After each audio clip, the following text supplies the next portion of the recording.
In the grand assembly rooms of London's most prestigious district, where chandeliers cast their golden light upon a sea of silks and satins, Lady Margaret Elmsworth stood as still as the forgotten portrait that hung in her family's lesser drawing-room. At 32 years, she had long accustomed herself to invisibility, a talent honed through 17 seasons of diminishing expectations. The musicians played a lively quadrille as she observed from her customary position near the potted palms, her gloved hands folded neatly before her, her grey-blue eyes reflecting the light but never quite catching it. "Behold, gentlemen," came a voice, sharp with wine and sharper with cruelty, the forgotten ornament of the Elmsworth collection. Sir Alaric Vane, resplendent in a waistcoat of peacock blue that matched his mocking eyes, bowed with exaggerated deference toward Lady Margaret. "Shall we place bets on which shall gather more dust by season's end, the family heirlooms or the family spinster?" Laughter rippled through the gathering, discreet behind fans, bold and braying from the gentlemen.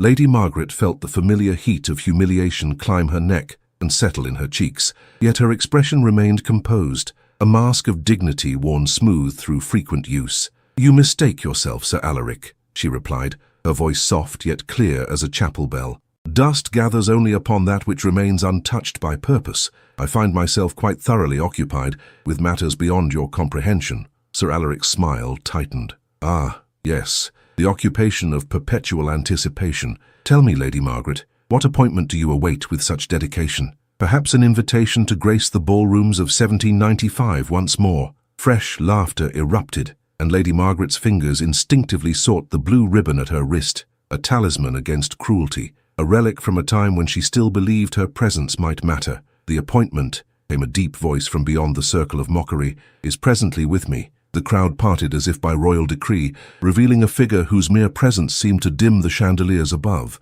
The Duke of Thornvale stood tall and imposing in his immaculate black evening attire, his face a study in aristocratic reserve. His grey-green eyes, however, held something that made even Sir Alaric's smile falter, a cold, measured contempt. "Lady Margaret has graciously agreed to enlighten me on the subject of Wordsworth's latest publication," the Duke continued, his gaze never leaving Sir Alaric's increasingly uncomfortable countenance. "A discussion I fear would prove tediously elevated for present company." He extended his arm toward Lady Margaret with such natural authority that she found herself placing her gloved hand upon it before conscious thought intervened. "Your Grace," she murmured, inclining her head slightly, concealing her bewilderment beneath a lifetime of practiced composure. As the Duke led her away, Sir Alaric called after them with forced joviality, "Mind she doesn't expire from excitement, Thornvale. Ancient artifacts must be handled with extraordinary care." The Duke did not deign to acknowledge the barb. Instead, he guided Lady Margaret toward the terrace doors, where the evening air promised respite from the stifling atmosphere of calculated cruelties. "Forgive the presumption of my intervention, Lady Margaret," he said, once they had gained the relative privacy of the marble balcony. "I have observed Sir Alaric's particular brand of entertainment for some time and found it increasingly intolerable." Lady Margaret studied the gardens below, where moonlight transformed ordinary hedgerows into labyrinthine mysteries. "Your concern is most gallant, Your Grace, but unnecessary. One cannot be wounded by that which one has come to expect. Expectation of injury does not diminish its effect," he replied, his voice softening almost imperceptibly. "Merely its visibility to those who inflict it." She turned to regard him then, this man whose reputation for reserve bordered on legendary. The Duke of Thornvale, widowed these 5 years past, whose attendance at any social function was considered an event worthy of newspaper commentary. What business had he with a woman whom society had collectively agreed to overlook? "Why then," she asked, her tone careful but direct, "would you risk association with society's favorite object of ridicule? Your Grace's reputation hardly requires such charitable exercises." Something flickered across his stern features, not offense, but perhaps a glimmer of respect. "I have found, Lady Margaret, that reputation is but a shadow cast by perception, not substance, and I have long since ceased to govern my actions based on the length or direction of such shadows." As he spoke, Lady Margaret noticed a small scar that traced the line of his jaw, a memento from his military days, perhaps, before inheritance had called him to ducal responsibilities. It humanized his otherwise perfect countenance, suggesting depths beneath the immaculate surface. The orchestra within began a new melody, the notes drifting through the open doors like petals on an evening breeze. The Duke's expression changed, subtle as twilight's progression.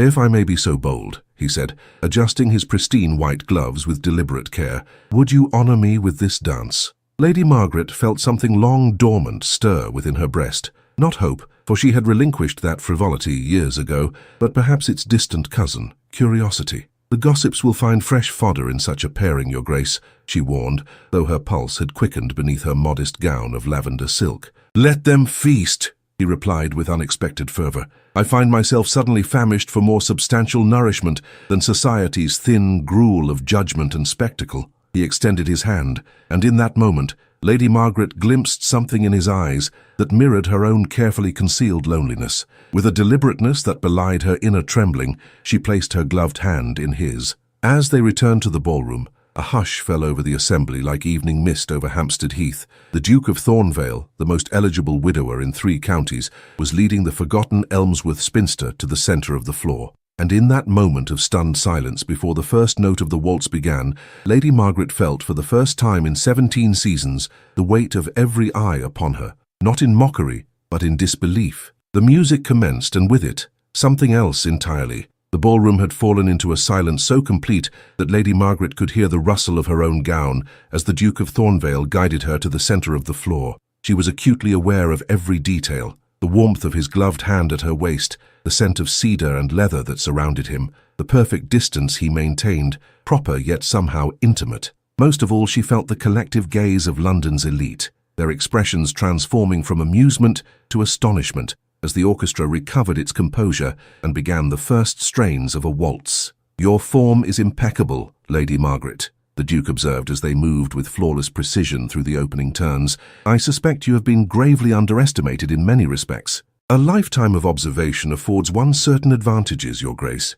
she replied, her voice steadier than her heart. "When one rarely participates, one develops an eye for detail that participants themselves often miss." A subtle appreciation warmed his austere features. "Then pray, what details have you observed about me this evening that others might have overlooked?" The boldness of his question might have flustered her had she not spent years schooling her every reaction. Instead, Lady Margaret allowed herself a moment's consideration before answering. "I observe that Your Grace adjusts your gloves before every decision of consequence," she said, "that you carry a timepiece that appears military rather than ornamental, that despite your reputation for solitude, you possess remarkable patience for social tedium, and that the scar upon your jaw troubles you still, though the wound itself has long since healed." The Duke's step faltered almost imperceptibly, a disruption so slight that only his partner would have detected it. "You see a great deal, Lady Margaret," he said, his voice lowered for her ears alone, "more perhaps than is comfortable for either of us."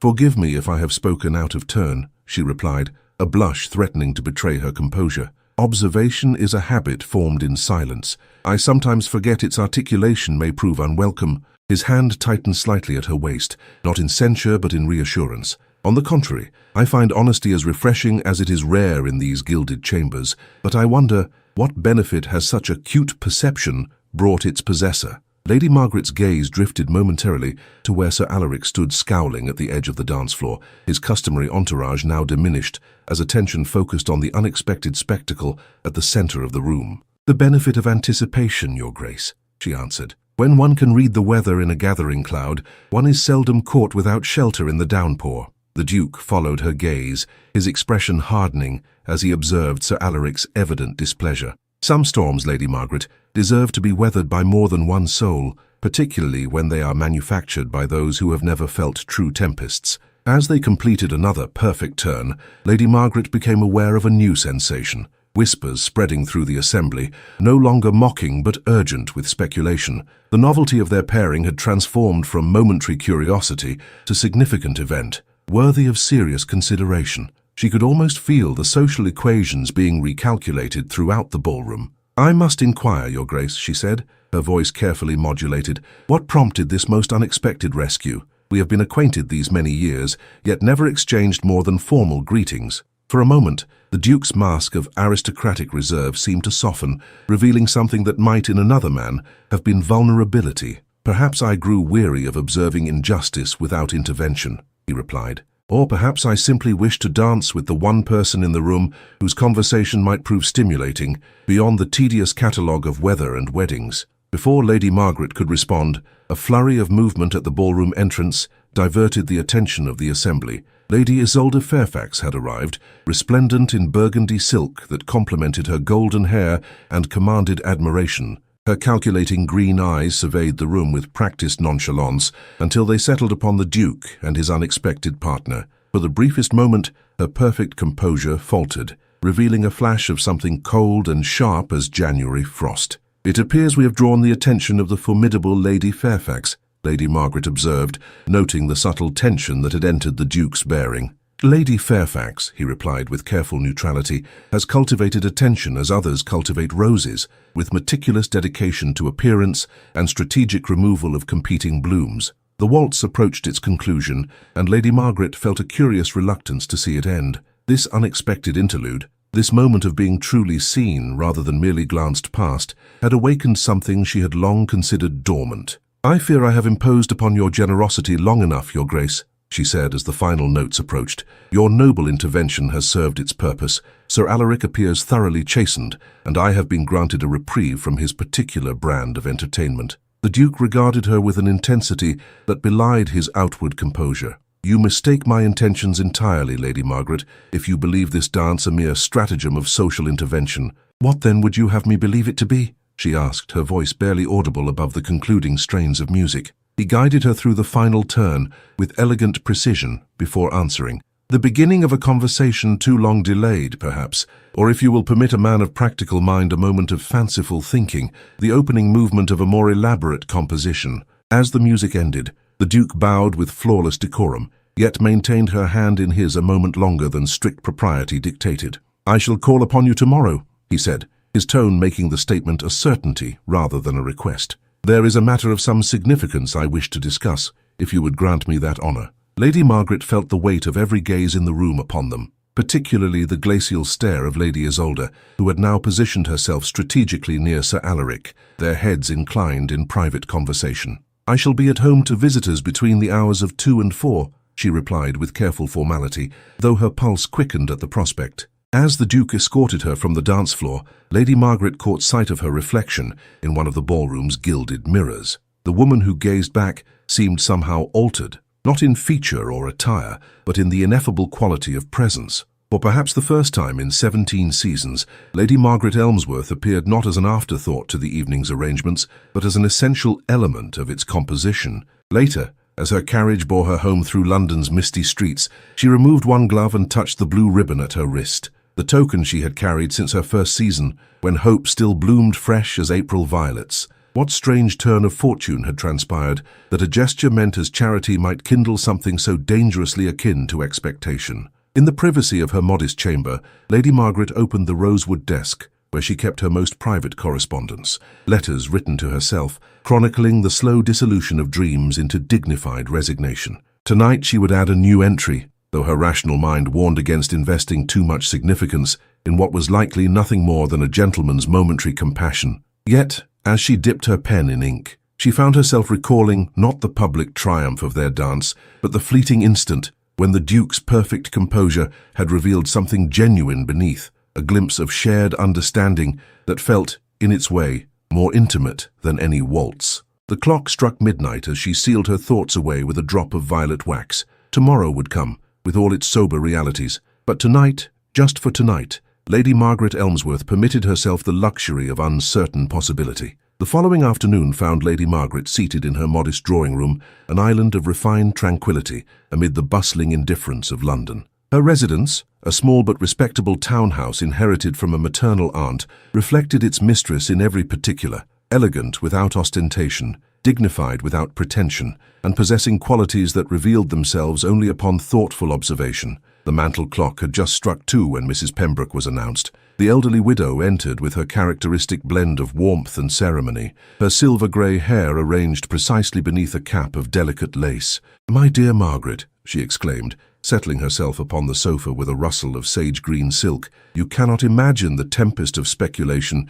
your performance has generated." The entire morning assembly at Lady Whitmore's could speak of nothing else. Lady Margaret arranged her features into an expression of mild interest as she poured tea from a silver pot, one of the few genuinely valuable pieces in her possession. "I hardly think a single dance constitutes a performance, Mrs. Pembroke. A single dance with the Duke of Thornvale. Mrs. Pembroke's eyes twinkled with mischief and affection. "My dear, you might as well have performed a Highland fling upon the Prince Regent's dining table. The effect could scarcely have been more dramatic." Despite her determination to maintain perspective, Lady Margaret felt a smile tug at the corners of her mouth. "You exaggerate most dreadfully. I assure you, I understate the matter significantly, Mrs." Pembroke replied, accepting her cup with a gracious nod. Lady Jersey declared it the most unexpected pairing since the Prussian ambassador was discovered in the conservatory with the gardener's apprentice. "How flattering to be mentioned in the same breath as a diplomatic scandal," Lady Margaret observed dryly,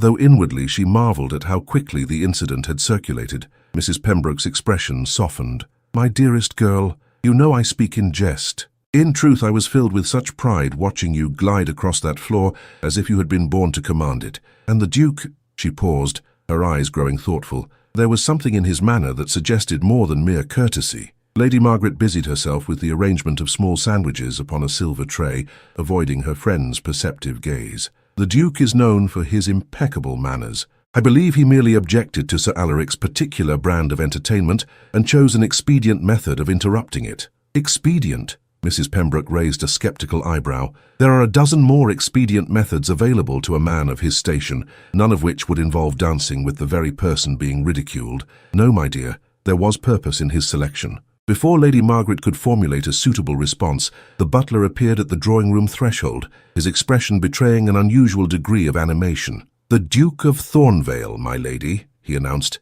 his voice carrying a note of suppressed excitement that made Lady Margaret wince inwardly. The Duke entered with the quiet assurance of one accustomed to commanding space rather than occupying it. He was dressed in a coat of dark blue superfine that emphasized the breadth of his shoulders, his cravat arranged in a style both elegant and restrained. In daylight, Lady Margaret noticed details that had escaped her observation the previous evening, the slight threads of silver at his temples, the depth of experience etched around his eyes, the way his presence seemed to alter the very dimensions of her modest drawing-room. "Lady Margaret," he greeted her with a formal bow. "Mrs. Pembroke, I trust I do not intrude upon your afternoon ritual." "Not at all, Your Grace," Lady Margaret replied, rising to perform a perfect curtsy. "We were just discussing horticultural innovations." Mrs. Pembroke's delicate snort of amusement was hastily disguised as a cough. "Indeed, Your Grace, the most fascinating chow blooms have been observed recently in the most unexpected places."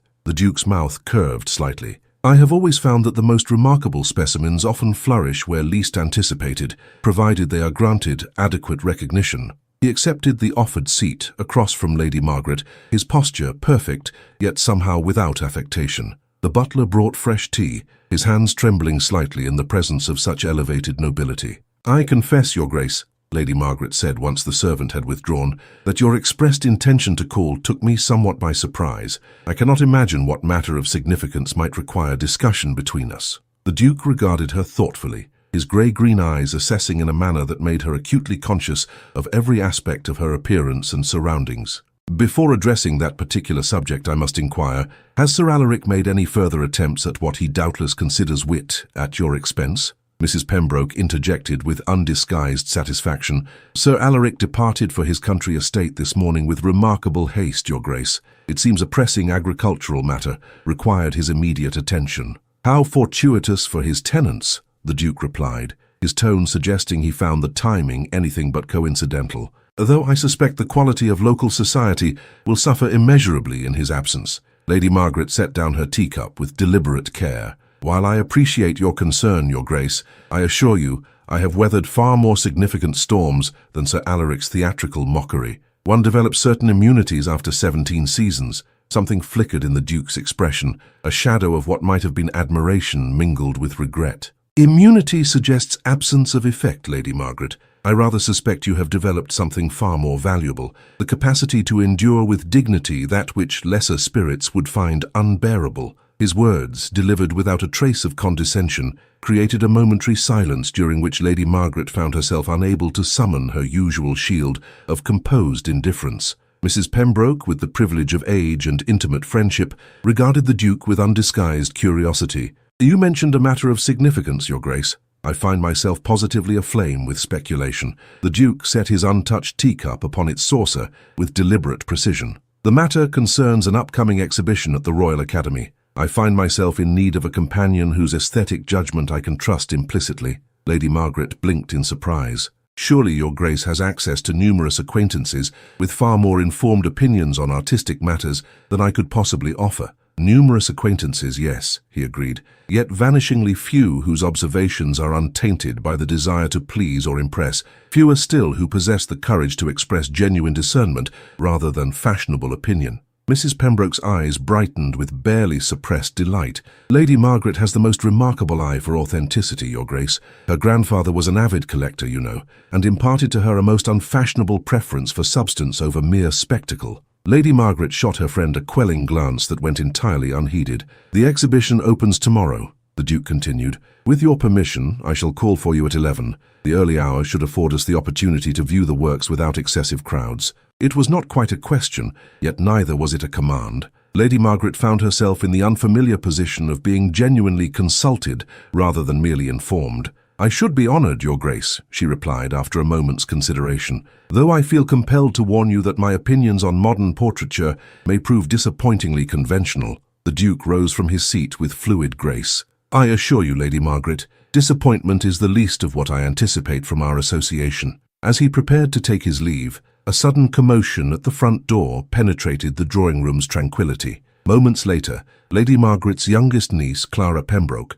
daughter of her dear friend's late son, burst into the room with the impulsive energy of youth, her bonnet askew and her cheeks flushed with excitement. "Aunt Margaret, you cannot imagine what I have just—" She halted abruptly, her eyes widening as she registered the Duke's presence. "Your Grace, I beg your pardon for this unforgivable intrusion." The Duke inclined his head with unexpected warmth. "No pardon is required, Lady Clara. Youth brings with it certain privileges, not least the capacity for genuine enthusiasm, unconstrained by tedious convention." Clara performed a hasty curtsy, her expression a charming mixture of mortification and curiosity. "You are most generous, your Grace. I had not expected— that is to say, I came directly from Lady Fairfax's morning salon, where—" Lady Margaret interceded gently. "Perhaps your news might wait until His Grace has concluded his visit, my dear." The Duke, however, seemed suddenly intent. "Lady Fairfax's salon. I confess some interest in the proceedings of that particular gathering, as I declined her invitation in favor of other commitments."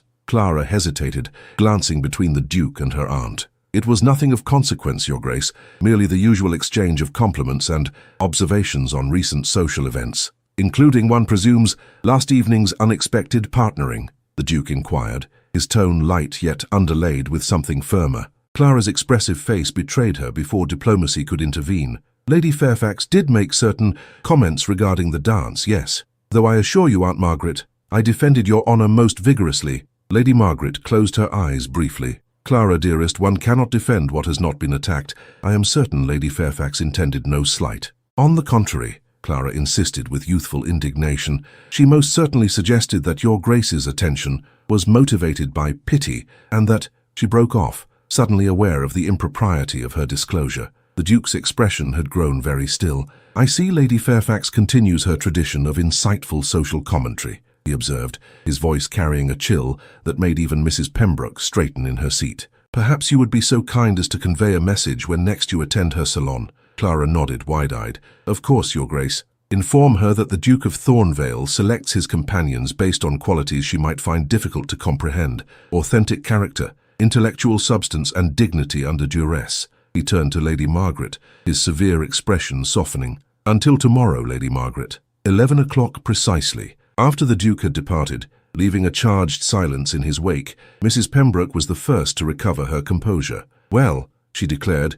helping herself to another cup of tea with hands that trembled slightly, "I believe we have witnessed something quite extraordinary, my dears." Clara sank onto the sofa, her expression dazed. "Aunt Margaret, do you realize what this means? The Duke of Thornvale has practically declared himself your champion before the most influential gossip in London." Lady Margaret smoothed her skirts with practiced calm, though her mind raced with implications she dared not fully consider. "It means, my dear Clara, that I shall require my grey silk gown pressed for tomorrow's outing, nothing more." Yet as she poured fresh tea, Lady Margaret caught sight of her reflection in the silver service, and for the second time in as many days, she hardly recognized the woman who gazed back at her. Something had changed in her countenance, some subtle alchemy that transformed resignation into possibility. The blue ribbon at her wrist, seemed suddenly brighter against her skin, a private talisman whose significance had unexpectedly shifted from remembrance of dreams abandoned to herald of dreams deferred.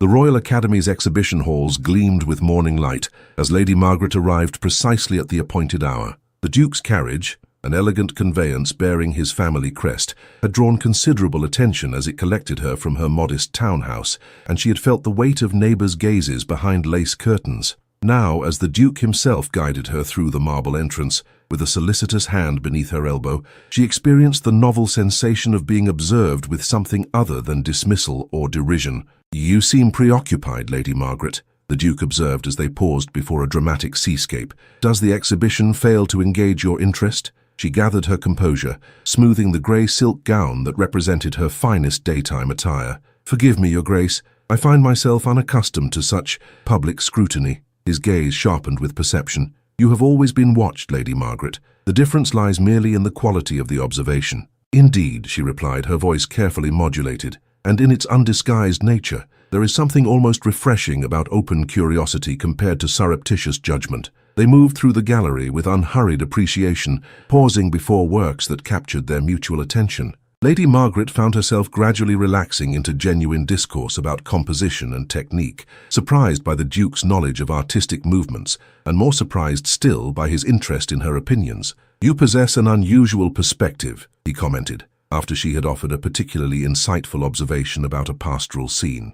"Most viewers see only the finished canvas. You appear to discern the artist's intention beneath the execution." Lady Margaret allowed herself a small smile. "Perhaps because I have spent a lifetime observing the distinction between public performance and private truth, Your Grace." A subtle change crossed his austere features, a softening almost imperceptible to anyone unaccustomed to studying nuance. "Thornvale," he said quietly, "when we are engaged in honest conversation rather than social pageantry, I would prefer you address me as Thornvale." The intimacy of this request, modest by most standards yet profound in context, momentarily silenced her. Before she could formulate a response, however, their private exchange was interrupted by an all-too-familiar voice.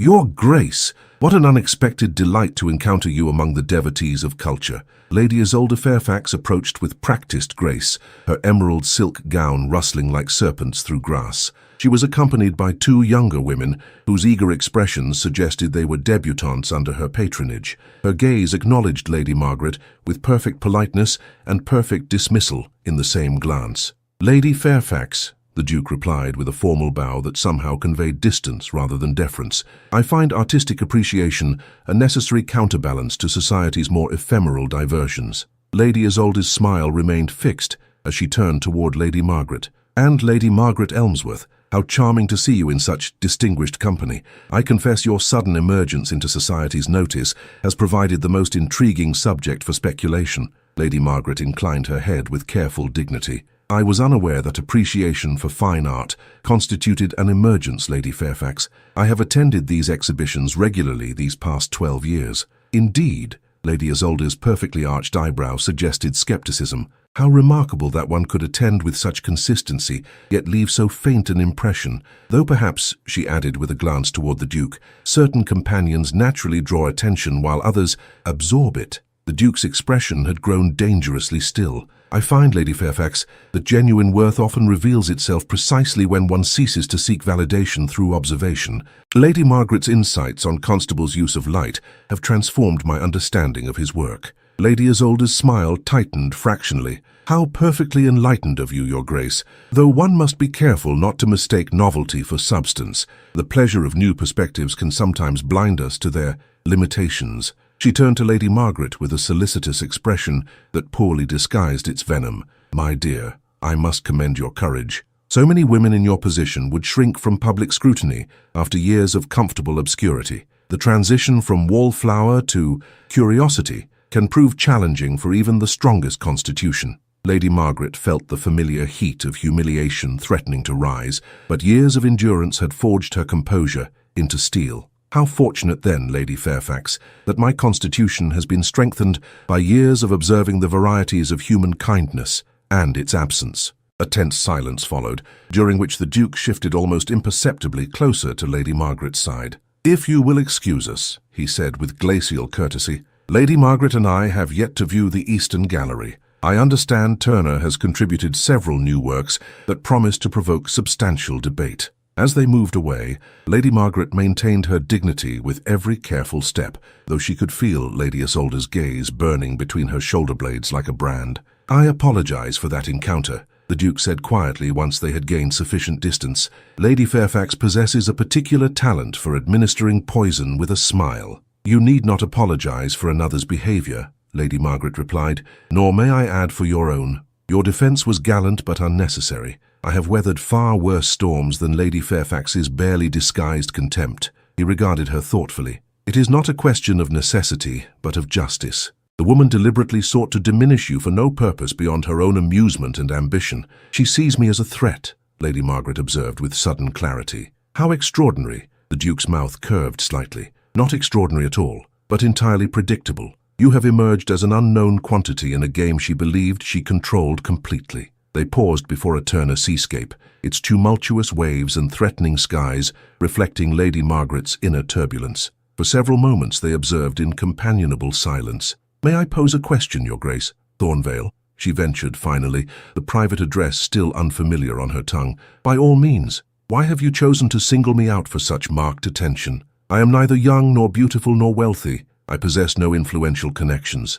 My family, while respectable, holds no particular sway in society. What possible advantage could my companionship offer a man in your position?" The directness of her inquiry might have offended a lesser man, but the Duke merely considered her with that same thoughtful intensity that seemed to penetrate all social pretense. "Must there be advantage?" he asked. "Can there not simply be preference?" Before she could respond, a commotion near the gallery entrance drew their attention. A messenger in Elmsworth livery was scanning the crowd with evident urgency. Upon spotting Lady Margaret, he approached with hasty deference. "My lady, forgive the intrusion. A matter of pressing family business requires your immediate return." Lady Margaret felt a chill of apprehension. "What has occurred?" The messenger lowered his voice. "A letter has arrived from your brother's solicitor, my lady. Mrs. Pembroke thought it best you return without delay." The Duke intervened with quiet authority. "My carriage is at your disposal, Lady Margaret. Allow me to escort you home immediately." The journey passed in tense silence, Lady Margaret's mind racing with possibilities, none of them promising. Her relationship with her brother, the current Lord Elmsworth, had been coolly distant since their parents' passing, his resentment of her modest inheritance, a persistent undercurrent in their limited interactions. When they arrived at her residence, Mrs. Pembroke awaited them in the drawing-room, her usually cheerful countenance grave with concern. "My dear," she said, rising to embrace Lady Margaret, "I fear the news is most troubling. Your brother's solicitor has forwarded this communication." She handed Lady Margaret a heavy envelope bearing the Elmsworth seal. With steady fingers belying her inner trepidation,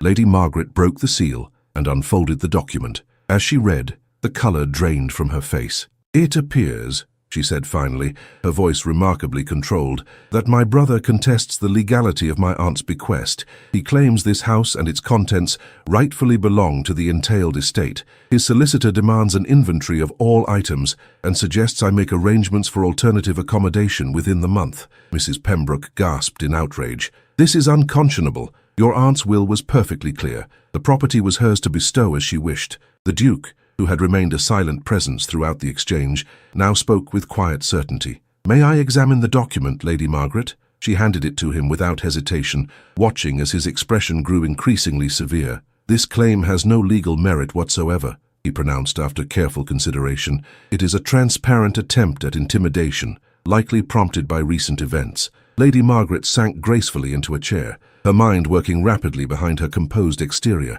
"By recent events you mean my sudden visibility in society. My brother fears I might make an advantageous match that would place me beyond his influence. Or," the Duke suggested with dangerous calm, "someone has deliberately planted this fear in his mind, recognizing his known avarice as fertile ground for manipulation." Their eyes met in mutual understanding, the name of Lady Isolde Fairfax hanging unspoken between them. "What action do you recommend, Your Grace?" Mrs. Pembroke asked, practical despite her distress. The Duke folded the document with precise movements. "First, reassurance. Lady Margaret, this house remains rightfully yours. I give you my word that this baseless claim will not proceed." He paused, his expression softening as he regarded Lady Margaret's pale composure. Second, a counter-offensive. The most effective response to such tactics is to demonstrate their futility. How might one accomplish that? Lady Margaret inquired, her voice steady despite the turmoil beneath. By attending the Whitmore ball tomorrow evening, he replied with quiet determination, on my arm as my officially acknowledged guest. We shall make it abundantly clear that Lady Margaret Elmsworth enjoys protections that render such petty intimidations not merely futile, but counterproductive. As he spoke, Lady Margaret noticed a subtle change in his demeanour, a hardening of resolve that transformed aristocratic reserve into something more formidable. The choice, however, remains entirely yours, he added, his tone gentling. I would not have you feel compelled by circumstance to accept attentions you might otherwise decline. Lady Margaret rose, smoothing her grey silk with hands that betrayed only the slightest tremor. In that moment, something crystallized within her, a resolve born not of desperation but of dignity too long suppressed. I shall be pleased to attend as your guest, Thornvale, she replied, the private address a deliberate choice that did not go unnoticed. Though I fear my evening attire may prove inadequate for such a significant occasion, Mrs. Pembroke brightened immediately. My dear, I believe this presents the perfect opportunity to make use of that blue silk we've been reserving for a special occasion. With your grandmother's pearl hair combs, the effect will be nothing short of triumphant. As the Duke prepared to take his leave, he paused beside Lady Margaret, his voice pitched for her ears alone. Courage in adversity reveals character far more truly than ease in prosperity. You have shown remarkable fortitude today. Later, after he had departed with promises to call the following evening, Mrs. Pembroke regarded Lady Margaret with undisguised concern. My dear, are you entirely certain of your course? The Duke's interest is undeniably flattering, but his world is fraught with complexities you have been mercifully spared until now. Lady Margaret touched the blue ribbon at her wrist, its familiar texture a talisman against uncertainty. I am certain only that dignity requires me to face this challenge, rather than retreat from it. As for the Duke's interest, she paused, allowing herself a rare moment of candor. I find myself equally unable to trust it entirely or dismiss it completely. That night, as she added another entry to her private correspondence, Lady Margaret reflected on how swiftly the current of her life had changed course, from the placid backwater of resignation to the swift, dangerous waters of possibility. The question that troubled her most as she sealed the letter with violet wax was whether she possessed sufficient strength to navigate these unfamiliar currents, or whether, like so many before her, she would find herself dashed against the rocks of society's unforgiving judgment. The Whitmore ballroom blazed with candlelight, every crystal pendant of its magnificent chandeliers refracting brilliance upon the assembled nobility of London. Lady Margaret stood at the entrance, the Duke of Thornvale beside her, acutely aware that for the first time in 17 seasons, her arrival merited genuine attention rather than polite disregard. She had chosen her appearance with unprecedented care, the blue silk gown, preserved for years in anticipation of an occasion that never materialized, now draped her figure with surprising elegance. Her grandmother's pearl combs secured her upswept hair, lending her an air of quiet dignity that complemented the Duke's immaculate formal attire. You appear troubled, he observed, as they prepared to descend the grand staircase. Second thoughts, perhaps? Lady Margaret adjusted her gloves with deliberate calm, merely contemplating the curious sensation of being visible after a lifetime of transparency. It is rather like suddenly finding oneself corporeal after years as a ghost. Something warm flickered in his austere gaze. I assure you, Lady Margaret, there is nothing remotely spectral about your presence this evening. As they descended, the murmur of conversation diminished appreciably, replaced by the rustle of silk and satin as heads turned in their direction. Lady Margaret maintained her composure through long practice, though inwardly she marvelled at the transformation in her social reception.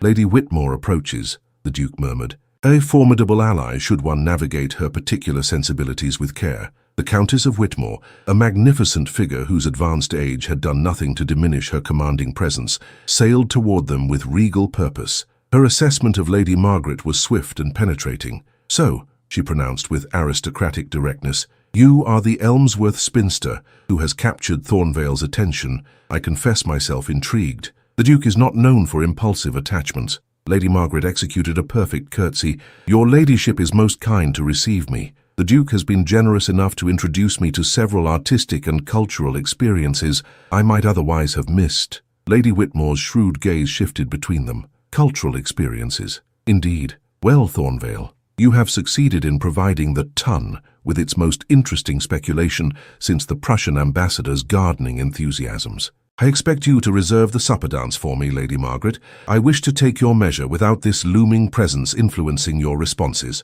With that remarkable statement, she swept away to greet other guests, leaving Lady Margaret momentarily speechless. You have been granted a rare honor, the Duke observed, amusement warming his voice. Lady Whitmore seldom dances these days, and never with those she considers beneath her notice. Before Lady Margaret could respond, she caught sight of Lady Isolde Fairfax across the room, resplendent in burgundy silk that complemented her golden hair to devastating effect. Their eyes met briefly, Lady Isolde's narrowing in calculation before she turned deliberately to engage Sir Alaric Vane in animated conversation. I see Sir Alaric has returned from his urgent agricultural matters with remarkable swiftness, Lady Margaret noted. The Duke's expression hardened. Like most parasites, he gravitates toward the most poisonous host available. They moved through the ballroom with measured grace, pausing for introductions that Lady Margaret received with poised acknowledgement. She was acutely aware of the speculative glances, the whispered observations behind fans, the subtle repositioning of various social factions in response to this unexpected development. "Would you care to dance?" the Duke asked, as the orchestra prepared for a quadrille. "Or would you prefer to observe a while longer?" Lady Margaret hesitated only briefly. "I believe I would welcome the clarity of prescribed movement after so much amorphous speculation." As they took their positions, Lady Margaret noticed Clara Pembroke among the dancers, partnered with a serious young man whose attentive manner suggested genuine interest rather than social obligation. Clara's expressive face brightened upon seeing her aunt, a silent communication of encouragement that warmed Lady Margaret unexpectedly. The dance proceeded with mathematical precision, the familiar patterns allowing Lady Margaret's mind to settle into a rhythm of movement and pause, advance and retreat. When it concluded, she found herself approached by several acquaintances whose previous recognition had never extended beyond the most cursory acknowledgement. "You have become quite the celebrity, Lady Margaret," observed Mrs. Harrington, a matron whose social aspirations consistently exceeded her achievement. "One can hardly move through a conversation without your name arising." "How distressing for conversation," Lady Margaret replied with gentle irony. "I had no idea my existence presented such an obstacle to discourse." The Duke, returning from a brief exchange with a military acquaintance, smoothly intervened. "Lady Margaret's modesty prevents her from acknowledging the refreshing effect her authentic character has upon society, grown stale with artifice." As the evening progressed, Lady Margaret gradually became aware of a subtle shift in the atmosphere. Where initially curiosity and speculation had dominated, now something more complex emerged. A tentative reassessment of a woman long dismissed, yet suddenly commanding attention through association with one of society's most eligible widowers. During a momentary respite, as the Duke was engaged in conversation with an elderly peer, Lady Margaret found herself approached by none other than Sir Alaric Vane. His customary mockery was tempered by a new wariness. "Lady Margaret," he greeted her with exaggerated deference, "you appear in uncommon splendor this evening. One might almost fail to recognize the familiar fixture of so many previous gatherings." "Indeed, Sir Alaric," she replied with perfect composure. "How fortunate that you yourself remain so consistently recognizable. Constancy of character is such a rare virtue in these changeable times." He flushed slightly, his ready wit momentarily deserting him. "You seem to have developed unexpected resilience since our last encounter." "Not developed, Sir Alaric, merely revealed. Like many qualities, resilience benefits from occasional demonstration rather than constant display." Before he could formulate a response, Lady Isolde glided to his side with practiced timing. "Sir Alaric, you promised to introduce me to the Russian attaché." Her gaze swept over Lady Margaret with calculated dismissal. "Lady Margaret, what an unexpected pleasure to see you in such vivid attire. One grows so accustomed to more subdued presentations that the transformation is quite remarkable." Lady Margaret met her gaze with serene dignity. "Change, Lady Isolde, is the privilege of the living. Stagnation belongs properly to the grave." Something dangerous flashed in Lady Isolde's green eyes.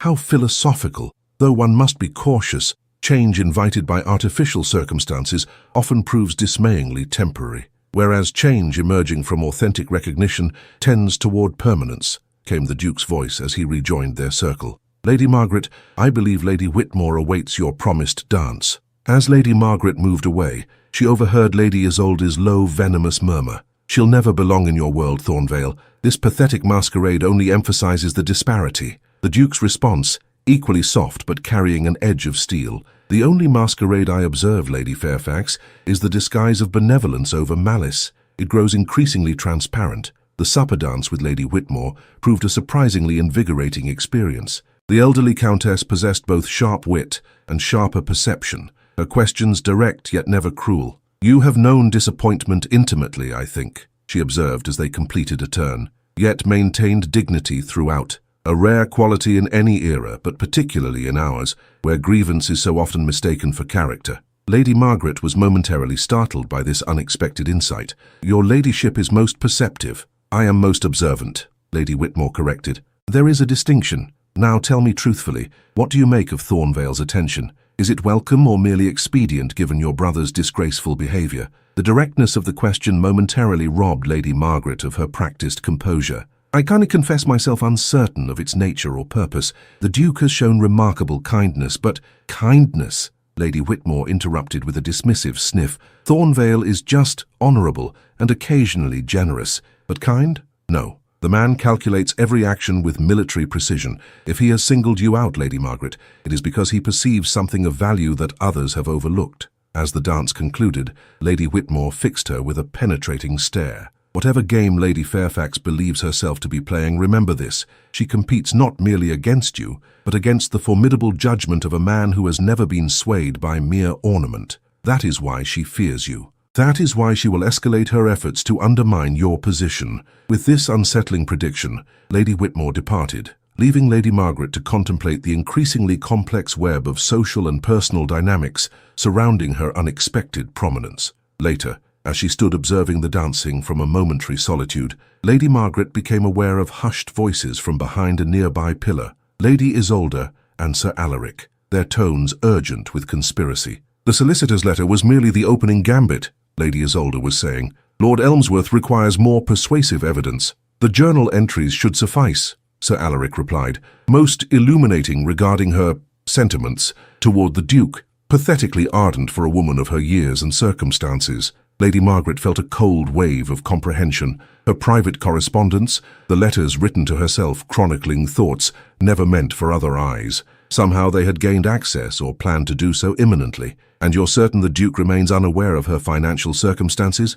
Lady Isolde continued. "The mortgages, the dwindling annuity?" "Entirely. He sees only the dignified facade, not the desperation beneath. When revealed, her motivation will appear transparently mercenary." Lady Margaret stepped backward, unwilling to hear more, yet unable to unhear what had already been revealed. As she retreated, she collided with a solid presence, the Duke himself, his expression suggesting he had overheard at least a portion of the exchange. "Lady Margaret," he said, his voice carrying for the benefit of those behind the pillar, "I believe you promised me this dance." As he led her onto the floor, his hand at her waist steadied her visibly shaken composure. "I gather you overheard something disturbing," he murmured, as they began to move in perfect synchronization. "They have accessed or intend to access my private correspondence," she replied, her voice barely audible above the music. "Letters written only to myself, never intended for other eyes, and they plan to use my financial circumstances to suggest mercenary motivation."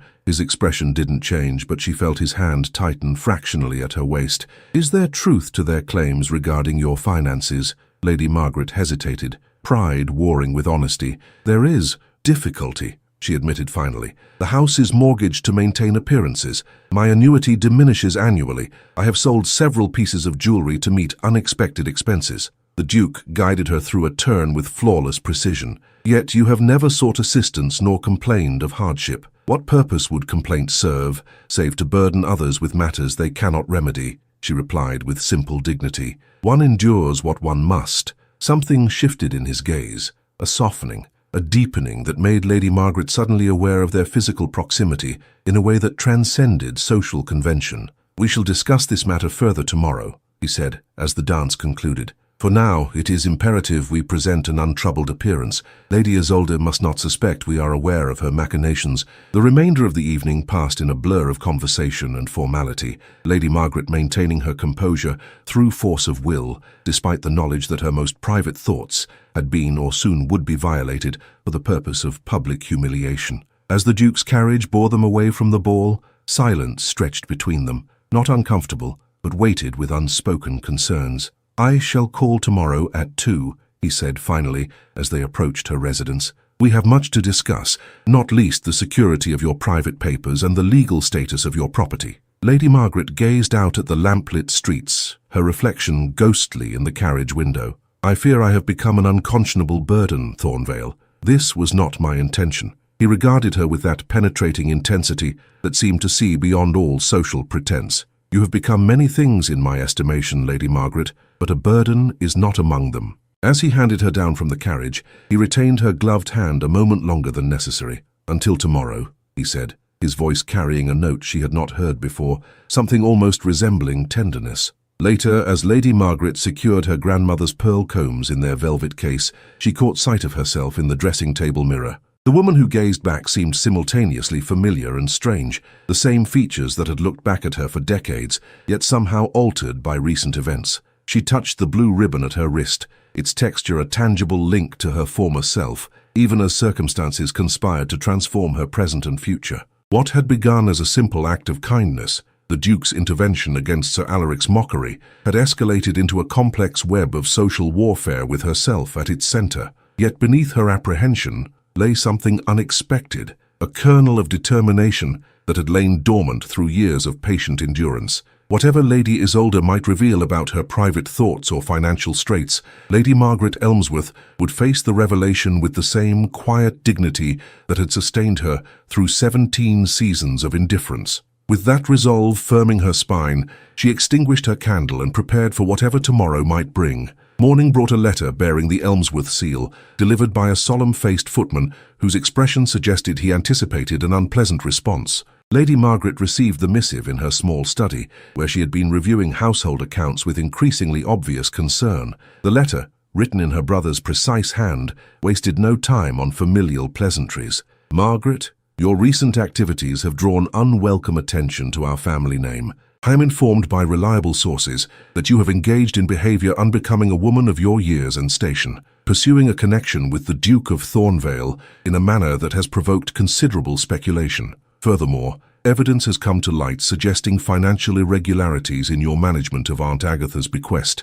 I require your presence at Elmsworth Hall this Saturday to discuss these matters and determine an appropriate course of action. A carriage will be sent. Your brother, Lord Elmsworth." Lady Margaret refolded the letter with steady hands, though her heart beat a rapid tattoo against her ribs. The threat was clear, if unstated. Public exposure of her private financial struggles, combined with insinuations about her relationship with the Duke. Her brother had always been susceptible to manipulation, particularly when it aligned with his financial interests. "Troubling news?" inquired Mrs. Pembroke, who had been discreetly examining a frayed curtain in need of repair. "My brother requests my presence at Elmsworth Hall," Lady Margaret replied, her tone carefully neutral. "He expresses concern regarding recent events." Mrs. Pembroke snorted with unladylike vigor. "Concern? That man wouldn't recognize genuine concern if it arrived with a brass band and formal introduction. Who has been whispering in his ear, I wonder?" Lady Margaret was spared the necessity of response by the arrival of Clara,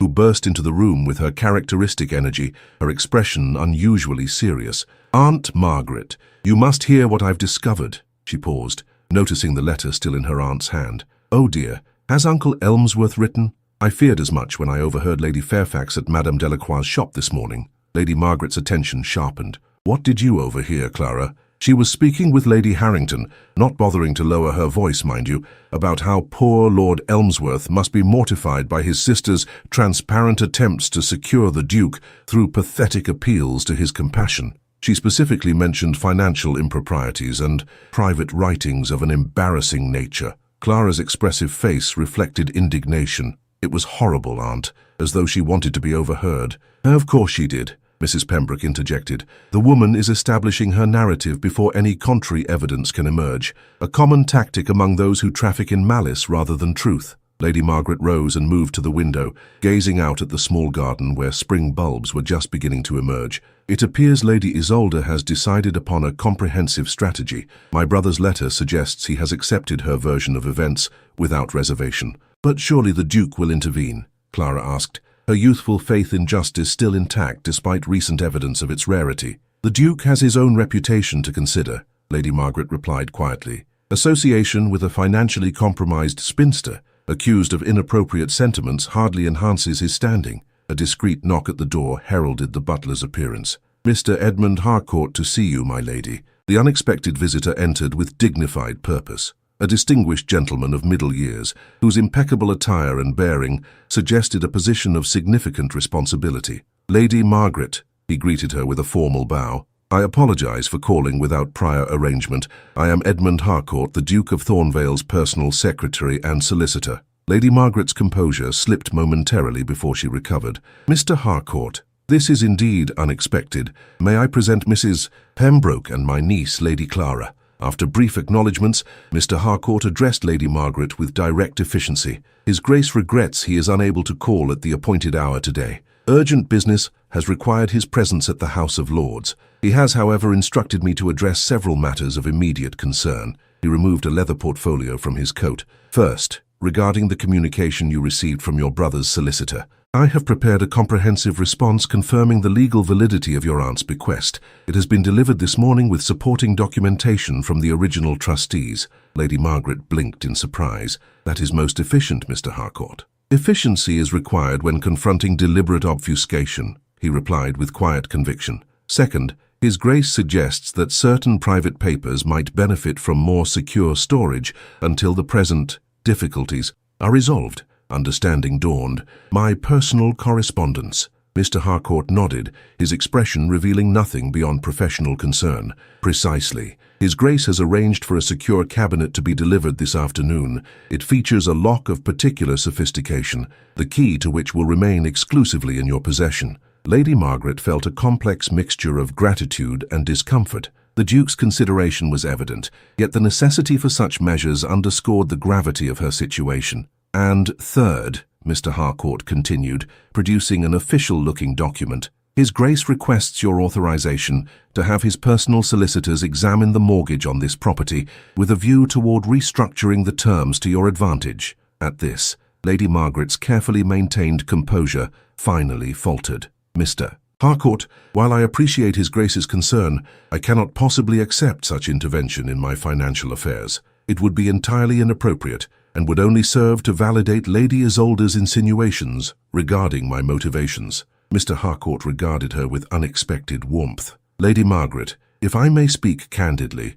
I have served the Duke for 17 years. In that time, I have observed his judgment regarding character proven correct in every instance. If he has chosen to extend his protection, it is because he has determined you worthy of it, not because he has been manipulated into offering it." He paused, seeming to weigh his next words carefully. "The Duke authorized me to share certain information should you express such concerns. In particular, he wished you to know that he is fully aware of Lady Fairfax's machinations, including her role in encouraging your brother's intervention and her attempts to access your private correspondence."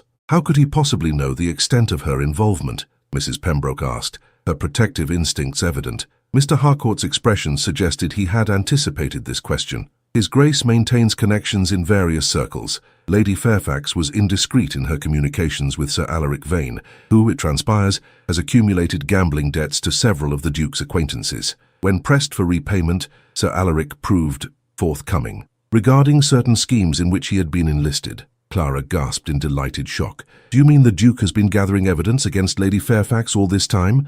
"I would not characterize it precisely in those terms, Lady Clara," Mr. Harcourt replied with diplomatic caution. "His Grace simply ensures he is well informed regarding matters that concern him." Lady Margaret's mind raced, reassessing recent events in light of this revelation. The Duke's attentions had seemed spontaneous, even impulsive, qualities at odds with his reputation for careful deliberation. Yet if Mr. Harcourt spoke truly, his actions had been informed by a more comprehensive understanding than she had realized. "There is one additional matter," Mr. Harcourt said, retrieving a small velvet box from his coat. "His Grace requested I deliver this personally." Lady Margaret accepted the box with visible hesitation, opening it to reveal an exquisite brooch of sapphires and pearls, arranged in a pattern of subtle elegance. "He asks that you wear this to Lady Whitmore's musical evening tomorrow," Mr. Harcourt explained. "He will call for you at 7 should you wish to attend." The implied choice was clear, as was the statement such an appearance would make. Lady Margaret studied the brooch, its beauty undeniable, yet its significance potentially problematic. "Mr. Harcourt," she said finally, "I find myself in the uncomfortable position of being deeply grateful for His Grace's intervention, yet concerned about its implications. This gift, while beautiful, could be misconstrued by those already disposed to question my motivations." "If I may, Lady Margaret," Mr. Harcourt replied with quiet confidence, "His Grace anticipated this concern. The brooch belonged to his mother, the late Duchess. It is offered not as a gift that creates obligation, but as the loan of a family piece that signals position. The distinction is subtle but significant in society's calculus." Mrs. Pembroke, who had been uncharacteristically silent, now spoke with decisive approval. "The man thinks of everything. Margaret, you must accept. It is a masterful countermove in this ridiculous game Lady Isolde has initiated." Lady Margaret remained uncertain. "Even if I accept the brooch as a temporary loan, there remains the matter of my brother's summons. He expects me at Elmsworth Hall on Saturday." "Ah, yes," Mr. Harcourt said, producing yet another document. "His Grace suggested that a prior commitment might necessitate postponing that particular interview. Lady Whitmore has expressly requested your presence at her country estate this weekend for a small gathering. Her invitation arrived this morning." He presented an elegantly penned card bearing the Whitmore crest, a clear counterweight to Lord Elmsworth's demand, issued by a social authority even he would hesitate to defy. Clara clapped her hands in delight. "Lady Whitmore never hosts small gatherings. This is unprecedented." Lady Margaret accepted the invitation with visible bewilderment. "I cannot fathom why she would extend such a courtesy to someone she hardly knows." "Lady Whitmore," Mr. Harcourt observed with careful neutrality, "values substance over spectacle and authenticity over artifice, qualities she apparently detected during your conversation at the ball." As Mr. Harcourt prepared to take his leave, Lady Margaret found herself simultaneously reassured and unsettled by the extent of the Duke's strategic intervention in her affairs. The precise, comprehensive nature of his response to Lady Isolde's machinations suggested not merely passing interest, but committed involvement. "Please convey my gratitude to His Grace," she said, as she accompanied Mr. Harcourt to the door, "and my acceptance of Lady Whitmore's kind invitation." Once the visitor had departed, Mrs. Pembroke regarded Lady Margaret with shrewd assessment. "Well, my dear, it appears you have acquired formidable allies in this unexpected battle. The question that remains is whether you are prepared for what such alliance might ultimately entail." "I am not entirely certain I understand your meaning," Lady Margaret replied, though the slight colour in her cheeks suggested otherwise. "Don't you?" Mrs. Pembroke's expression softened. "The Duke of Thornvale does not deploy his considerable resources frivolously, Margaret. His interest appears to extend beyond mere chivalry or momentary diversion." Clara, whose romantic nature had been thoroughly engaged by recent events, sighed happily. "It's like a novel come to life. The overlooked heroine, the noble Duke, the villainous beauty thwarted by true affection. Life," Lady Margaret reminded her gently, "rarely conforms to literary conventions, my dear, and heroines in novels are seldom 32 with mortgaged properties and dwindling annuities." Yet as she returned to her study, Lady Margaret found herself contemplating the sapphire brooch with complex emotions. Whatever the Duke's ultimate intentions, his actions had irrevocably altered her position in society's elaborate hierarchy. From invisible fixture to subject of intense speculation in the space of a week, the transformation was as disorienting as it was unprecedented. That evening, as she penned a carefully worded response to her brother explaining her prior commitment to Lady Whitmore,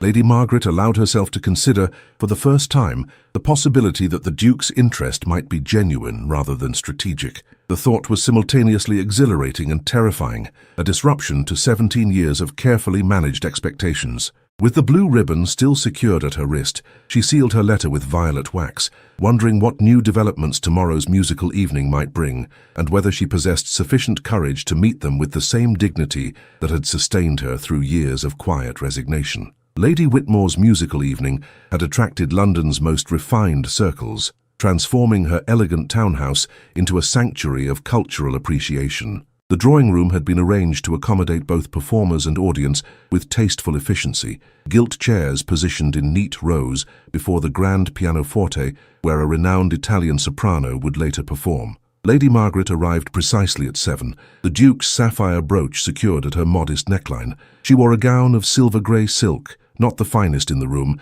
yet possessing a quiet elegance that complemented her natural dignity. The Duke of Thornvale, resplendent in evening attire, maintained a solicitous presence at her side, his attentions neither excessive nor perfunctory, but calibrated with perfect awareness of their social significance. "You appear thoughtful this evening," he observed as they exchanged greetings with various acquaintances. "Has something troubled you beyond our previous discussions?" Lady Margaret adjusted her gloves with deliberate care. "I received a second letter from my brother this morning.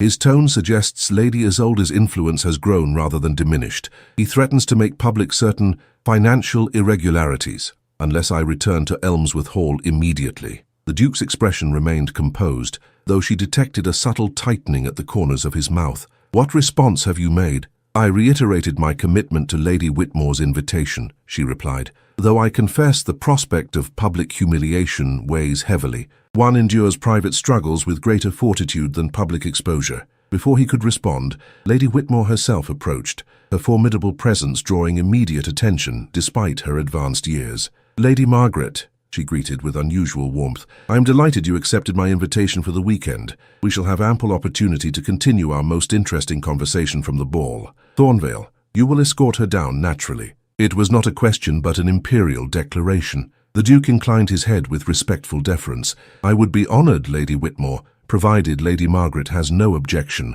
Lady Whitmore's shrewd gaze assessed them both. "Objection? Nonsense. The matter is settled." She leaned closer to Lady Margaret, her voice lowered conspiratorially. "Lady Fairfax arrives momentarily. Be prepared for escalation. The woman possesses no subtlety when thwarted." With that warning, she swept away to greet other guests, leaving Lady Margaret to contemplate this latest development. Her contemplation was interrupted by the arrival of Clara, accompanied by the same serious young gentleman from the ball. "Aunt Margaret, Your Grace," Clara performed a graceful curtsy. "May I present Mr. Thomas Elmsworth? My uncle has finally permitted me to acknowledge my cousin in public." Lady Margaret's surprise was evident. "Thomas, I hardly recognized you. It has been, 5 years since your father forbade our association?" The young man bowed with sincere respect. "Nearly 6, Aunt Margaret. Father's dictates regarding family connections have been extensive." He glanced at Clara with undisguised admiration. It was Lady Clara who convinced him that continued estrangement from his own son's favourite aunt represented poor strategy in current circumstances. The Duke regarded Thomas with quiet assessment. "Mr. Elmsworth, your reputation at Cambridge was exemplary, I understand. Professor Thornhill speaks highly of your contributions to mathematical discourse." Thomas's expression reflected surprise at this knowledge. "Your Grace is remarkably well informed about obscure academic achievements. I find merit warrants attention regardless of its sphere," the Duke replied. "Your aunt's accomplishments have similarly been overlooked by those lacking discernment." A sudden hush in conversation signalled a new arrival. Lady Isolde Fairfax stood in the entrance, her burgundy gown emphasizing her striking colouring to dramatic effect. Her calculating gaze swept the assembly before settling upon Lady Margaret with predatory focus. "How fascinating," she observed, gliding toward them with practiced grace. "A family reunion of sorts. Mr. Elmsworth, I believe your father expected you at Elmsworth Hall this weekend. He mentioned your imminent arrival when we spoke yesterday." Thomas's expression remained composed. "My plans have altered, Lady Fairfax. I find London's intellectual offerings more compelling at present." Lady Isolde's smile didn't reach her eyes. "Indeed, how disappointing for Lord Elmsworth. He seemed quite determined to gather the family for certain important discussions." Her gaze shifted to the sapphire brooch at Lady Margaret's neckline, recognition flaring briefly in her eyes. "What a remarkable adornment, Lady Margaret, quite beyond what one typically associates with your usual restraint." "The Thornvale sapphires," the Duke stated with deliberate clarity, ensuring nearby guests could overhear. "My mother wore them frequently at similar gatherings. I find they complement Lady Margaret's natural elegance perfectly." Now the implied status of the jewels, family heirlooms rather than recent gifts, registered immediately in Lady Isolde's expression. Her strategy required recalibration.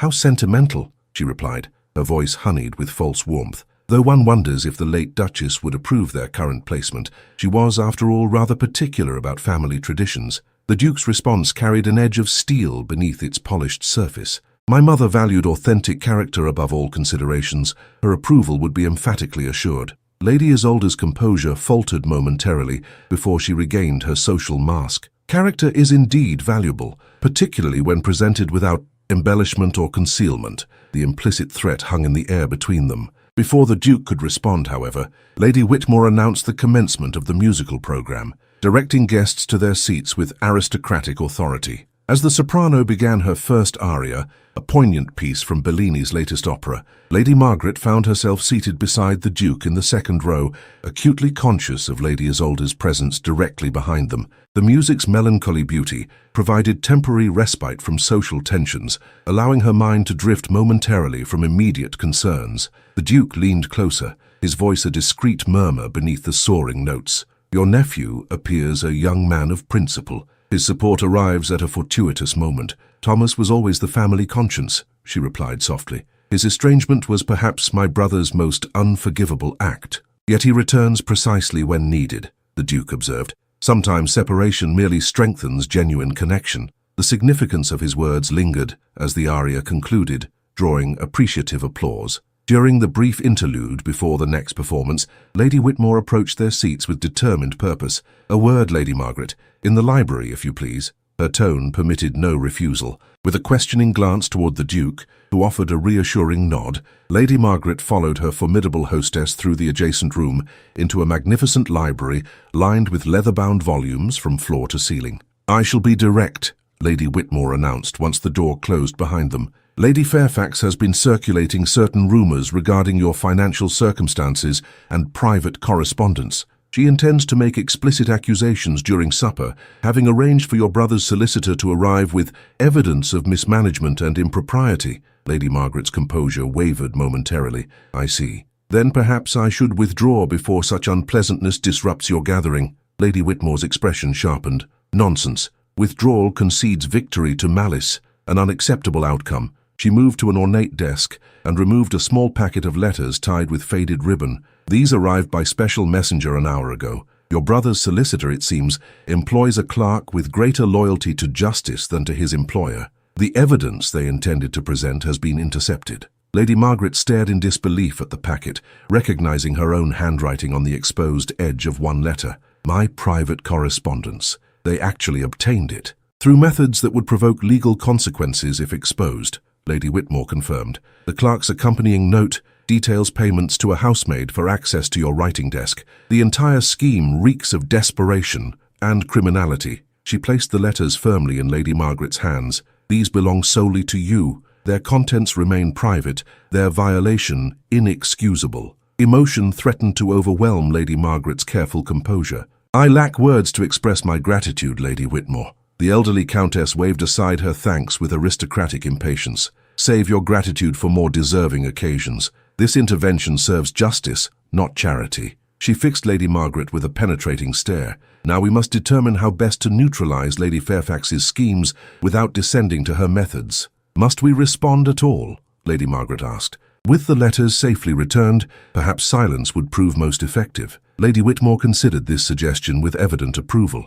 "Interesting. You propose allowing her to make accusations she cannot substantiate, thus revealing her malice without dignifying it through defense." "Precisely. Denial lends credibility to falsehood. Composed silence forces truth to emerge through its own weight." A rare smile transformed Lady Whitmore's austere features. "Thornvale has chosen more wisely than I initially suspected. Your strategic instincts match your personal dignity, a compelling combination." When they returned to the drawing room, the Duke rose immediately, his questioning gaze meeting Lady Margaret's with evident concern. She offered a subtle nod of reassurance as she resumed her seat beside him. "All is well," she murmured as the next performance began. "Better than expected, in fact." The remainder of the musical program passed in relative tranquility, though Lady Margaret remained acutely aware of Lady Isolde's calculating presence behind them. When the entertainment concluded and guests began moving toward the supper room, the anticipated confrontation materialized with theatrical precision.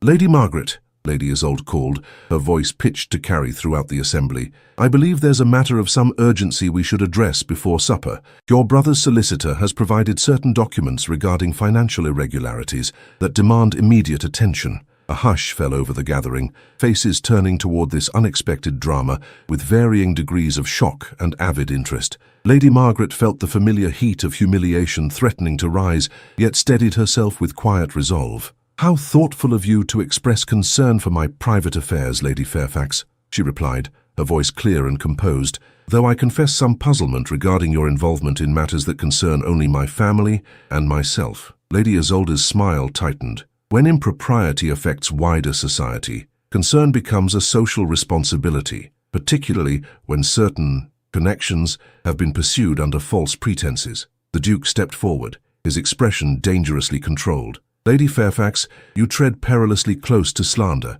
a precarious position even for one of your social standing. Slander requires falsehood, Your Grace, Lady Isolde countered. I merely referenced documented facts regarding Lady Margaret's financial desperation and her, shall we say, long-standing fixation on elevating her circumstances through strategic attachment. Murmurs rippled through the assembly. Lady Whitmore, who had been observing with calculating patience, now intervened with devastating precision. Documentation, Lady Fairfax? Obtained through what means, precisely? Perhaps you might enlighten us regarding payments to Lady Margaret's housemaid, or instructions to access private correspondence without authorization. The blood drained from Lady Isolde's perfect features. I have no knowledge of such matters. My information comes directly from Lord Elmsworth's solicitor. Indeed. Thomas Elmsworth stepped forward, his youthful face grave with purpose. As my father's heir and a practicing solicitor myself, I find myself curious about legal representatives acting without proper authorization. Perhaps you would name this individual who claims to represent our family's interests. Lady Isolde's composure visibly cracked. Her gaze darted toward the entrance where the promised reinforcement had failed to materialize. This is absurd. I merely sought to protect the Duke from manipulation by a woman whose financial desperation has driven her to what, precisely? The Duke interrupted, his voice carrying that edge of steel that had silenced more formidable opponents. To conducting herself with unfailing dignity, despite circumstances that would crush lesser spirits, to maintaining grace and integrity while subject to malicious speculation, to demonstrating qualities of character that certain individuals might profitably emulate. Lady Isolde's face flushed with mortification as she recognized her miscalculation. Without substantiating evidence, her accusations appeared precisely what they were: malicious fabrications born of jealousy and thwarted ambition. You mistake my intentions entirely, she attempted, though her usual poise had abandoned her. I merely thought— No, Lady Margaret said quietly, the simple negative silencing the room through its unexpected authority. You did not think, Lady Fairfax. You calculated. There is a profound distinction. In that moment of perfect clarity, Lady Margaret felt something shift irrevocably, not merely in society's perception of her, but in her own understanding of her worth. 17 seasons of patience, dignity, and quiet endurance had forged a strength that Lady Isolde's brittle beauty and social machinations could neither comprehend nor overcome. Lady Whitmore, with impeccable timing, announced supper was served, dispersing the tense gathering with aristocratic efficiency. As guests proceeded toward the dining room, Lady Isolde remained momentarily isolated, her social triumph transformed into humiliating defeat through the simple power of truth unveiled. Later, as Lady Margaret found herself seated in a position of honor near Lady Whitmore, the elderly Countess leaned close with rare approval. Perfectly executed, the woman will think twice before attempting such transparent schemes again. I fear we have only witnessed the opening movements of a longer composition, Lady Margaret replied. Humiliation often breeds more determined malice. Then we shall be prepared for subsequent movements, the Duke observed from her other side, though I suspect Lady Isolde may find her resources significantly diminished after tonight's performance. As supper progressed, Lady Margaret became aware of a subtle transformation in her reception. Where curiosity and speculation had previously dominated, now something resembling respect had emerged. Not universal, certainly, but sufficient to alter the atmosphere surrounding her. Thomas approached as the evening concluded, his expression reflecting genuine warmth. Aunt Margaret, I cannot express how deeply I regret my absence during recent years. Had I known the extent of certain difficulties, I would have defied my father's dictates much sooner. You are here now, she replied simply, and your support this evening was invaluable.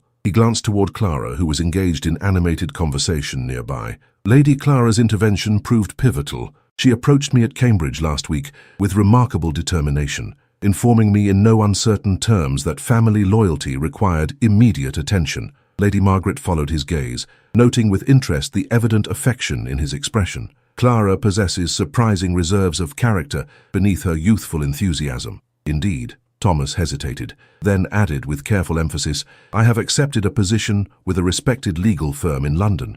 My residence here will be permanent, allowing more frequent family connection moving forward." The significance of this statement, its implications for both her ongoing protection and his evident interest in Clara, did not escape Lady Margaret's notice. "I am delighted to hear it. Family connections should be nurtured rather than severed." As the Duke's carriage bore them home through London's lamplit streets, a comfortable silence settled between them, the quiet of shared understanding rather than awkward absence. "You handled yourself with remarkable composure this evening," he observed finally. Few could have maintained such dignity under similar provocation. Lady Margaret gazed at the passing shadows, her thoughts momentarily distant. "Dignity has been my sole consistent possession these 17 years, Thornvale. When one has little else, one guards it most preciously. Yet you possess far more than mere dignity," he replied, his tone carrying an unusual warmth. "Courage, intelligence, compassion, strategic acumen, qualities I have observed with increasing admiration since our first substantive conversation."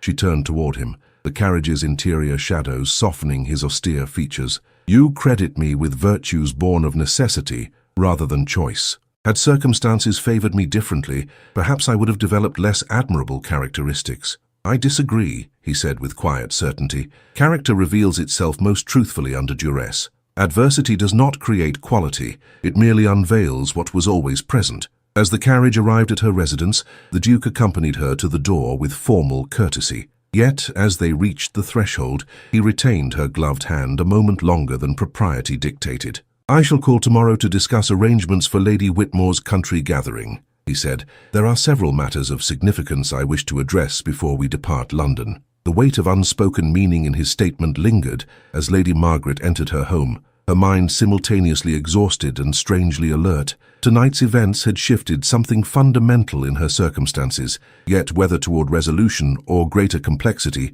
remained uncertain. Later, as she secured her rescued correspondence in the Duke's provided cabinet, Lady Margaret touched the sapphire brooch still pinned at her neckline.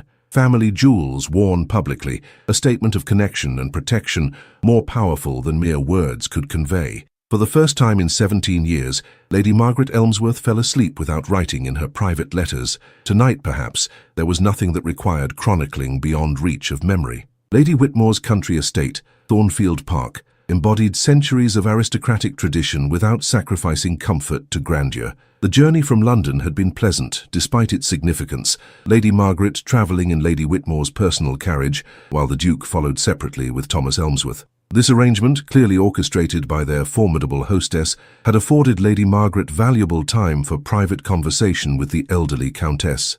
"You remain unnecessarily guarded," Lady Whitmore observed as their carriage traversed the final miles of country road. "Thornvale's intentions are transparently serious, yet you maintain a posture of careful uncertainty." Lady Margaret adjusted her travelling gloves with deliberate precision. "Experience has taught me the value of measured expectation, my lady, particularly when circumstances suggest an imbalance of position and power."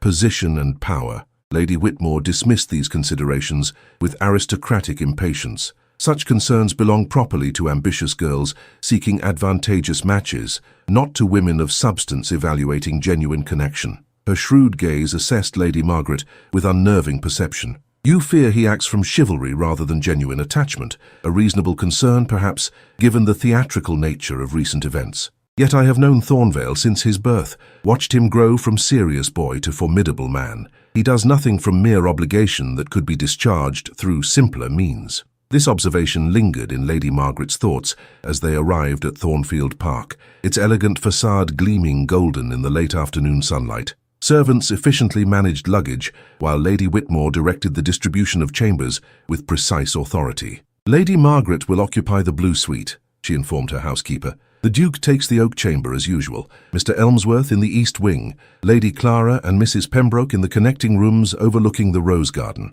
The strategic placement of guests, particularly the proximity of her own chamber to the Duke's, did not escape Lady Margaret's notice. Lady Whitmore orchestrated social dynamics with the same precision a military commander deployed troops. The blue suite proved an elegant apartment of interconnected rooms decorated in subtle shades of azure and silver. As Lady Margaret refreshed herself after the journey, Clara arrived in a flurry of excitement. "Aunt Margaret, have you seen the grounds? There's the most beautiful lake with actual swans. And Thomas says the library contains first editions of poetry volumes impossible to find elsewhere. Her expressive face glowed with enthusiasm. It's also perfectly arranged, almost as though Lady Whitmore planned every detail for maximum dramatic effect. I suspect she did precisely that, Lady Margaret replied, smiling at her niece's exuberance. Lady Whitmore strikes me as someone who leaves little to chance in matters she considers significant. Clara sobered momentarily, perching on the window seat with unusual thoughtfulness. Do you know who is not here? Lady Fairfax. She was explicitly not invited, despite her usual inclusion in such gatherings. Thomas says it represents a decisive social statement. Lady Whitmore does not appear to make statements by half measures, Lady Margaret observed, arranging her hair with simple elegance for dinner. Clara hesitated, then asked with careful neutrality, "Are you prepared for what might occur this weekend?" Thomas believes, that is, many expect, certain developments of a significant nature. Lady Margaret paused, hairpin suspended mid-motion. "Clara, dearest, while I appreciate your concern, I would caution against excessive expectation. The Duke has shown remarkable kindness in challenging circumstances, but—" "Kindness?" Clara interrupted with uncharacteristic vehemence. "Aunt Margaret, the man has systematically dismantled every obstacle to your security and reputation. He wears his intentions as clearly as that sapphire brooch he placed around your neck." Before Lady Margaret could formulate a response, a discreet knock announced Mrs. Pembroke's arrival. "Lady Whitmore has arranged informal gatherings in the drawing-room before dinner," she informed them. "And Margaret, you should know, your brother has apparently arrived unexpectedly at the gatehouse, demanding entry." Lady Margaret's composure faltered momentarily. "Lord Elmsworth? Here? But how? Lady Whitmore has refused him entrance to the main house," Mrs. Pembroke continued with evident satisfaction. "She suggests you might wish to meet him in the estate office with Mr. Thomas as your representative, should you choose to receive him at all." The implicit support, Lady Whitmore's formidable authority combined with Thomas's legal expertise, provided unexpected reassurance. Lady Margaret considered her options with careful deliberation. "I shall see him," she decided finally, "with Thomas present. Avoiding confrontation merely postpones inevitable resolution." In the estate office, a handsome room of polished oak and leather-bound ledgers, Lord Elmsworth awaited with barely contained indignation. His florid countenance and agitated manner contrasted sharply with Thomas's composed presence and Lady Margaret's quiet dignity. "This is outrageous," Lord Elmsworth began without preamble, "refusing my carriage's entry, directing me to wait in what amounts to a glorified steward's office. Do you have any conception of the embarrassment you have caused our family name?" Lady Margaret regarded her brother with calm assessment. "Good afternoon, Richard. I trust your journey was not too taxing." Her composure clearly inflamed his agitation. "Do not adopt that tone with me, Margaret. I have received deeply concerning reports regarding your behavior in London, pursuing connection with the Duke through shameless exploitation of his charitable nature, financial improprieties, with Aunt Agatha's bequest, private correspondence of an explicit nature. The entire situation is beyond scandal." Thomas intervened with professional authority. "Father, as a practicing solicitor, I must caution you regarding potentially slanderous accusations without substantiating evidence, particularly given recent developments regarding illegally obtained private papers." Lord Elmsworth blinked in confusion. "What developments?" "Lady Fairfax assured me the evidence was irrefutable." "Lady Fairfax," Thomas replied with careful precision, "orchestrated criminal access to Aunt Margaret's private correspondence through bribery of household staff, actions for which she could face serious legal consequences should Aunt Margaret choose to pursue them." Uncertainty flickered across Lord Elmsworth's expression. "But the financial irregularities exist entirely in Lady Fairfax's imagination," Thomas interrupted firmly. "I have personally reviewed all financial records pertaining to Aunt Agatha's bequest. They demonstrate exemplary management under challenging circumstances, including repayment of debts you yourself incurred against the property." Lord Elmsworth's indignation deflated visibly, replaced by the calculating assessment that characterized his approach to family matters. "I see. It appears I may have been misinformed regarding certain aspects of the situation."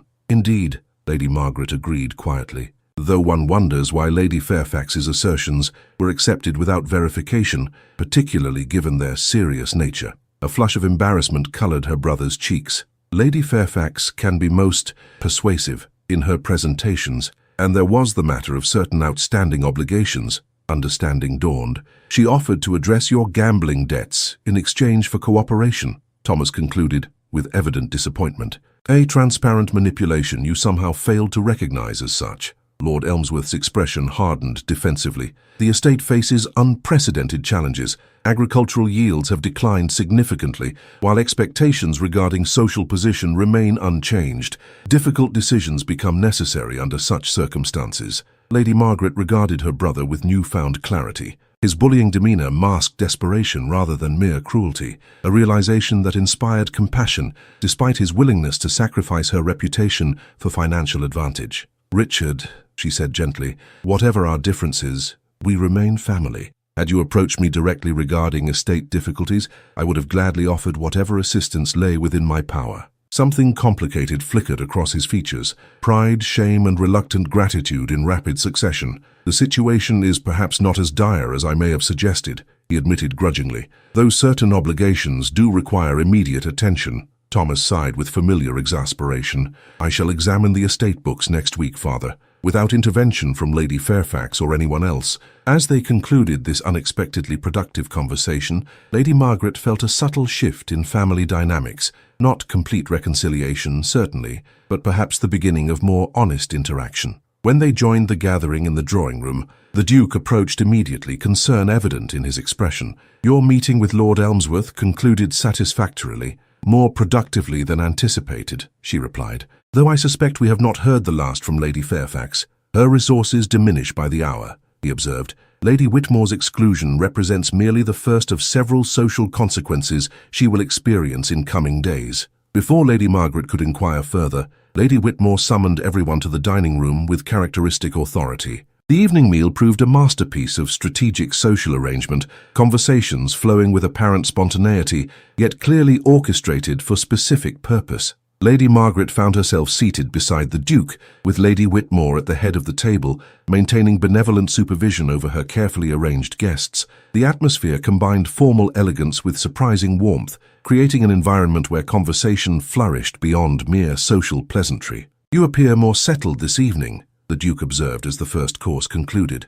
"Your brother's unexpected arrival did not disturb your composure." Lady Margaret considered the question thoughtfully. "I find myself strangely liberated by recent confrontations. When one's worst fears materialize, yet fail to destroy one's dignity, their power diminishes considerably." Something appreciative warmed his austere gaze. "You possess remarkable resilience, Lady Margaret, a quality I have come to admire above most others." After dinner, the party retired to the music room, where Clara's accomplished performance on the pianoforte provided pleasant entertainment. Lady Margaret observed with quiet satisfaction the attentive manner in which Thomas turned pages for her niece, their interaction reflecting mutual respect beyond mere courtesy. As the evening progressed, Lady Whitmore orchestrated a subtle redistribution of guests that eventually left Lady Margaret and the Duke in relative privacy near the French doors leading to the terrace. The deliberate nature of this arrangement was unmistakable, yet executed with sufficient delicacy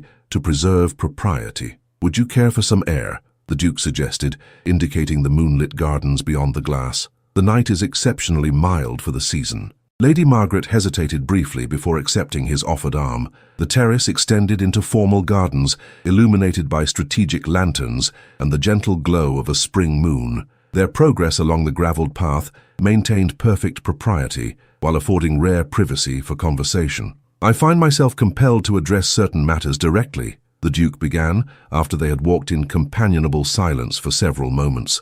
"Recent events have unfolded with theatrical rapidity, leaving little opportunity for proper communication regarding my intentions." Lady Margaret felt her pulse quicken, despite her determination to maintain composure. "Your actions have spoken with remarkable clarity, Thornvale. Few would question your generosity in challenging circumstances. Generosity suggests charity," he replied with unexpected intensity. "My actions reflect something altogether different." He guided her toward a stone bench positioned beneath a flowering magnolia, its pale blossoms luminous in the moonlight. Once seated, he removed his gloves with deliberate care, a gesture of significance not lost on Lady Margaret. "When I first observed you at that unfortunate ball," he continued, his voice carrying an unusual note of hesitation, "I was struck not merely by the injustice of Sir Alaric's behaviour, but by the extraordinary dignity with which you endured it. That initial impression has only deepened with subsequent interaction." Lady Margaret smoothed her skirts with careful hands. "You credit me with virtues born of necessity rather than choice, Thornvale. Extended invisibility teaches one to value rare moments of recognition. On the contrary," he countered with gentle certainty, "necessity reveals character rather than creating it. What emerged under duress was already present, merely awaiting proper recognition." He hesitated, then continued with careful precision. "You should know that my interest was neither impulsive nor motivated by mere chivalry. I had observed you for some time before that evening. Your composure during previous social slights, your kindness toward those similarly overlooked, your genuine appreciation for beauty amid prescribed tedium." This revelation startled Lady Margaret from her customary reserve. "You had noticed me before, but we had scarcely exchanged more than formal greetings in all the years of our acquaintance." A shadow of regret crossed his austere features. "A failing I have come to recognize with increasing clarity. Social convention creates artificial barriers that rational minds too often accept without question." He regarded her with that penetrating intensity that seemed to see beyond all social pretense. "I wish to speak plainly, without the ornamental circumlocution society demands. These past weeks have confirmed what I had begun to suspect through observation alone, that in you, Lady Margaret Elmsworth, reside qualities I have sought without success throughout 17 years of enforced sociability." Lady Margaret felt momentarily suspended between past resignation and unanticipated possibility. 17 years, she repeated softly. "An interval of some significance to us both, it seems." "Indeed." He reached for her gloved hand with careful deliberation. 17 years since my wife's passing left me with responsibilities I fulfilled through duty rather than inclination. 17 years during which you endured society's indifference with quiet dignity. Perhaps it required precisely such an interval for genuine recognition to emerge. The weight of this moment, its potential to transform her carefully managed existence, momentarily overwhelmed Lady Margaret's practiced composure. "Thornvale, I must speak with equal directness. While I am deeply honored by your attention, I cannot help but question whether recent dramatic events have created an impression of connection that might prove ephemeral once circumstances normalize."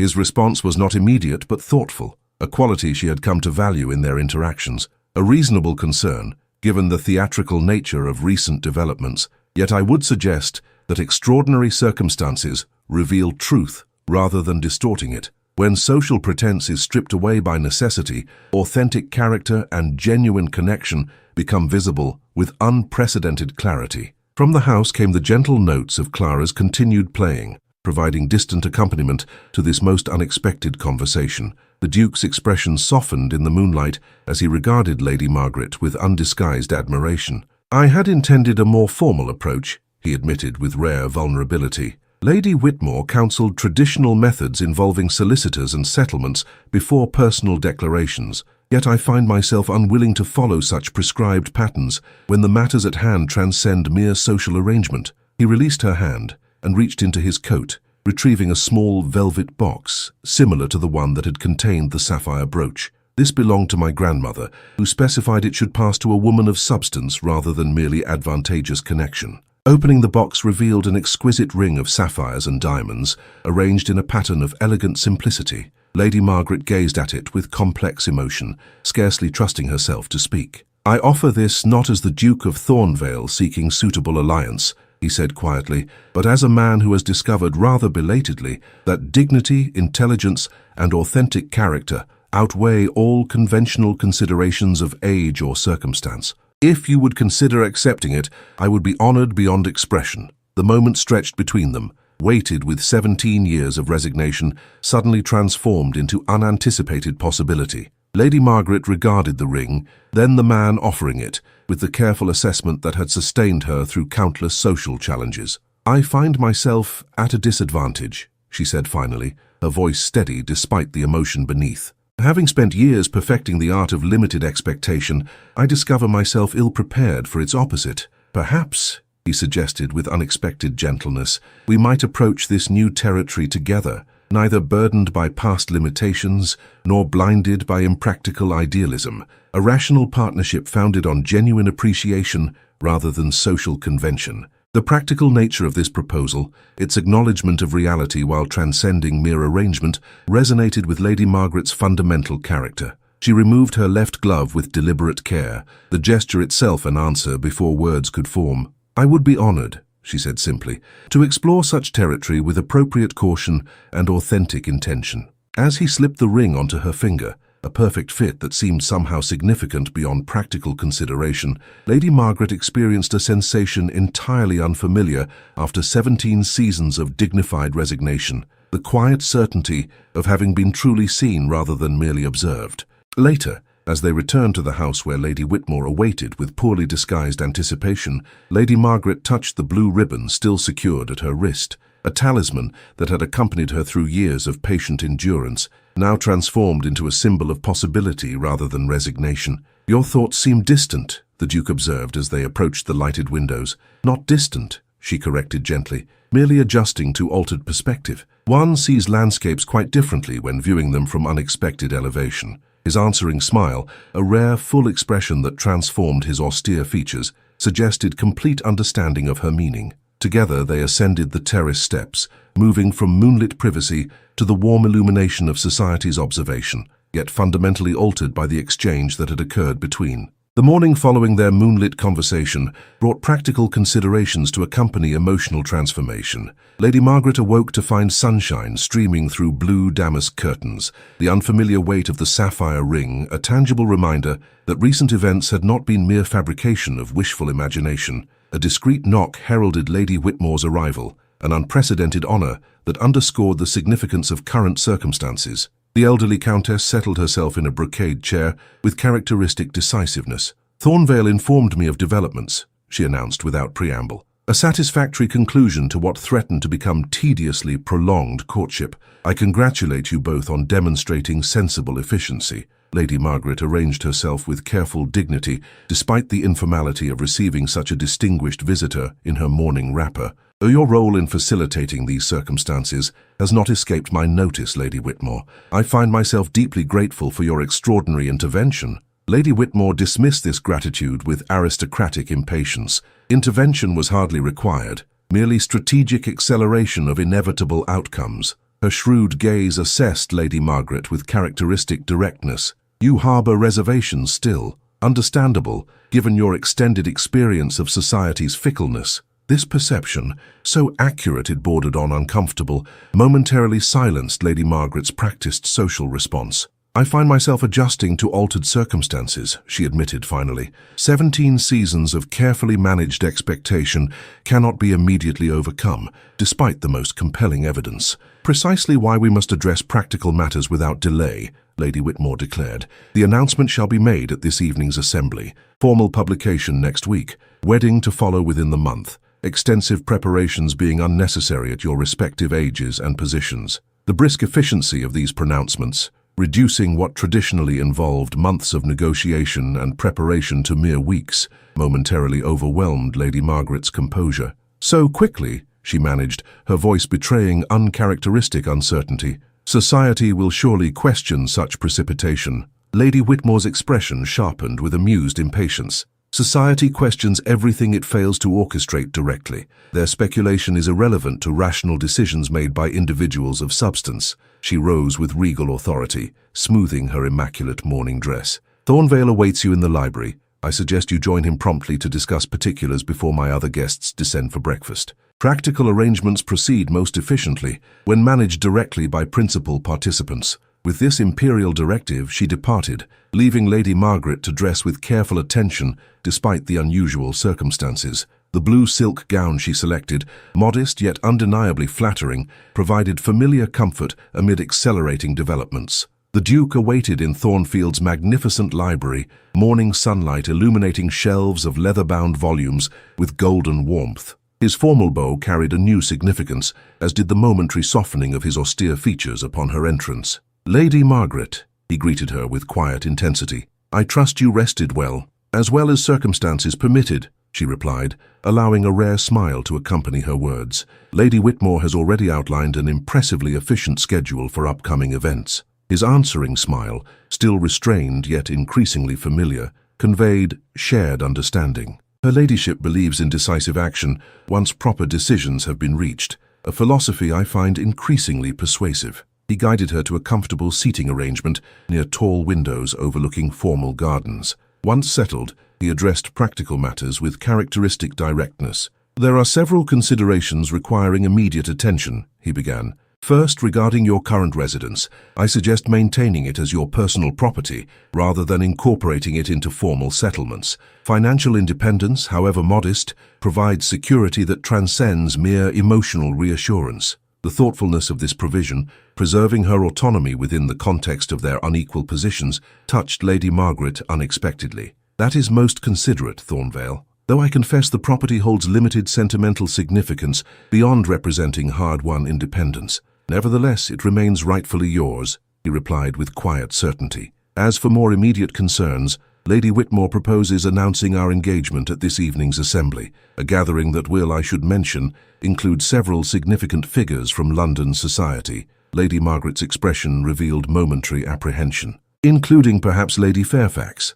"Precisely." His tone carried that edge of steel she had come to recognize beneath aristocratic reserve. "Lady Whitmore believes, and I concur, that public acknowledgement in her presence represents the most efficient method of neutralizing lingering malice. The strategic nature of this approach, confronting potential opposition directly rather than allowing it to fester in absence, aligned with Lady Margaret's own practical nature. Yet the prospect of facing Lady Fairfax's inevitable reaction created understandable trepidation. "I confess some apprehension regarding this particular confrontation," she acknowledged with characteristic honesty, "though I recognize its practical necessity." The Duke regarded her with unexpected warmth. "Your courage in previous encounters leaves me with complete confidence in your capacity to manage this final engagement, though perhaps it offers some reassurance that you will not face it alone." This simple statement, the promise of partnership rather than mere protection, steadied Lady Margaret's resolve more effectively than elaborate declarations might have done. "Indeed," she replied with growing certainty, "shared challenges prove considerably less formidable than those faced in isolation." Their conversation continued with practical efficiency, addressing various arrangements with rational thoroughness that reflected their mutual preference for substance over sentimentality. When they eventually joined the household for breakfast, Lady Margaret felt an unfamiliar sensation of certainty amid transformation, as though solid ground had unexpectedly emerged beneath what had previously been shifting sand. Clara's reaction to the news, shared privately before the formal announcement, proved predictably enthusiastic. "I knew it!" she exclaimed, embracing her aunt with unrestrained delight. From that very first dance, the conclusion was inevitable to anyone with romantic sensibility. "Hardly inevitable," Lady Margaret corrected gently, "and perhaps less romantic than rational in its ultimate manifestation." Clara's expression reflected youthful skepticism. "Aunt Margaret, even rational decisions may contain romantic elements when they involve hearts as well as minds. The Duke may approach matters with practical directness, but his gaze, when it rests upon you, speaks volumes beyond mere arrangement." This observation, so characteristic of Clara's perceptive nature, beneath her excitable exterior, lingered in Lady Margaret's thoughts as preparations for the evening assembly progressed. Lady Whitmore had arranged an impressive gathering that blended country neighbours with strategic visitors from London, creating an audience of sufficient significance for the intended announcement. The sapphire ring adorned Lady Margaret's left hand, its presence both unfamiliar and increasingly comfortable as the day advanced. She had selected her finest evening gown, the blue silk from the Whitmore ball, complemented by the Duke's sapphire brooch and her grandmother's pearl combs. The reflection that greeted her in the dressing mirror seemed simultaneously familiar and transformed, the same features arranged with the same quiet dignity, yet somehow altered by recent developments. "You appear remarkably composed," Mrs. Pembroke observed, as she adjusted Lady Margaret's shawl with maternal care, "though perhaps experiencing internal turbulence beyond visible evidence." Lady Margaret smiled at this perceptive assessment.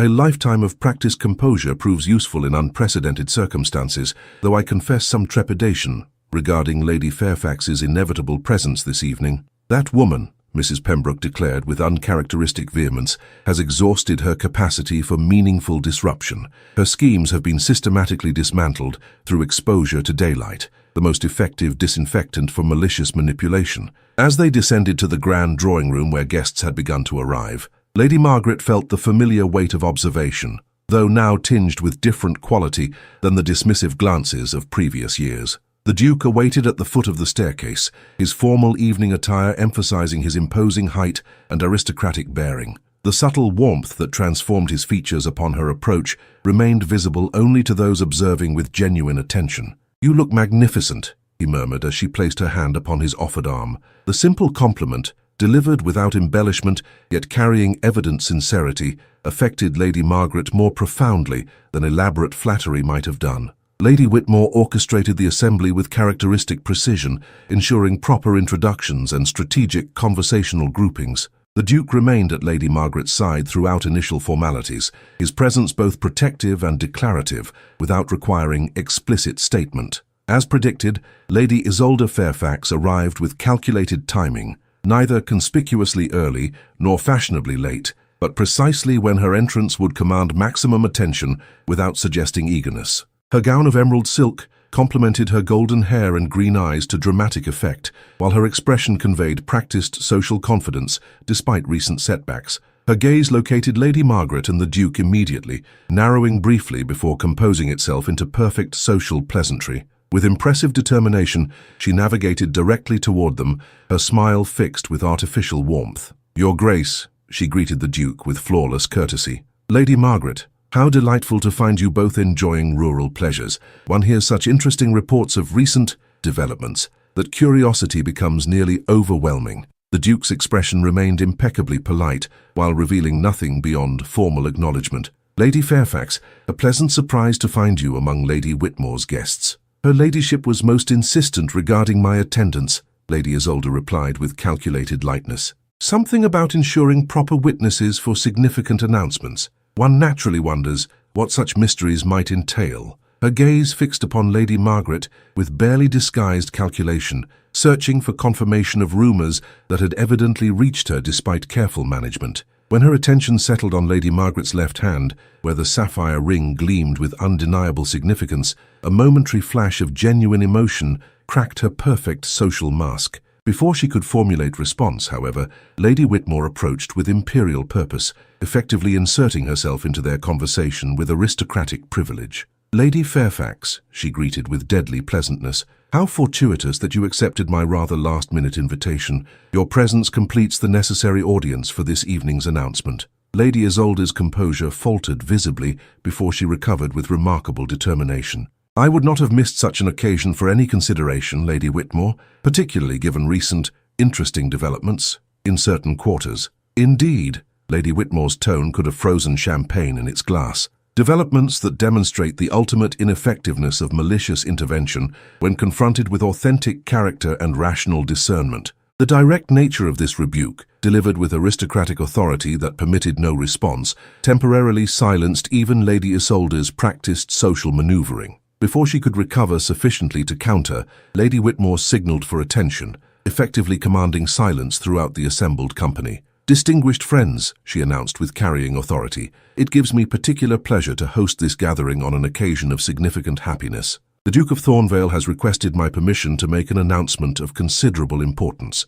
The assembled guests turned with undisguised interest as the Duke stepped forward, his bearing reflecting aristocratic authority tempered with unexpected warmth as he extended his hand toward Lady Margaret. With quiet dignity she joined him, their united presence creating an unmistakable picture before any words were spoken. "It is my profound honor," the Duke began, his voice carrying easily throughout the attentive gathering, "to announce my engagement to Lady Margaret Elmsworth. With Lady Whitmore's generous blessing, we shall be married within the month at Thornfields Chapel." The announcement, delivered with characteristic directness rather than elaborate rhetoric, created an immediate sensation throughout the assembly. Expressions ranging from delighted approval to stunned disbelief circulated visibly among the guests, none more dramatically than Lady Isolde's barely concealed mortification.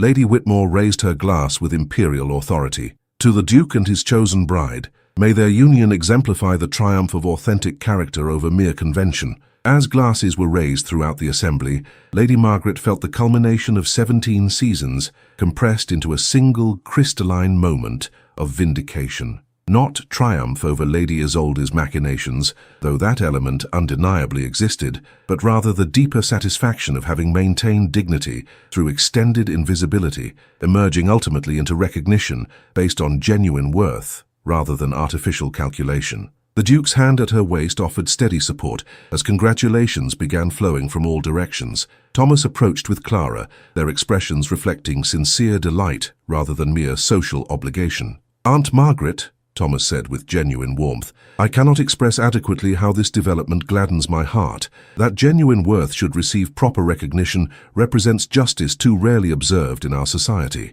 Clara, less restrained in her enthusiasm, embraced Lady Margaret with unabashed affection. "It is precisely like a novel's perfect conclusion, though perhaps merely the beginning of an even more interesting chapter." As the evening progressed through dinner and subsequent dancing, Lady Margaret observed with quiet fascination the transformation in her social reception. Where previous interactions had ranged from dismissal to grudging acknowledgement, now attention carried qualities of genuine interest and respect, changes attributable not merely to her elevated prospects, but to the public demonstration of her character throughout recent challenges. Lady Isolde maintained impressive composure throughout the evening, though her social performance carried a brittle quality beneath its perfect execution. When opportunity eventually placed her momentarily alone with Lady Margaret, near the refreshment table, she delivered her response with quiet intensity. "Felicitations on your remarkable achievement," she said, her voice carrying forced pleasantness over evident bitterness.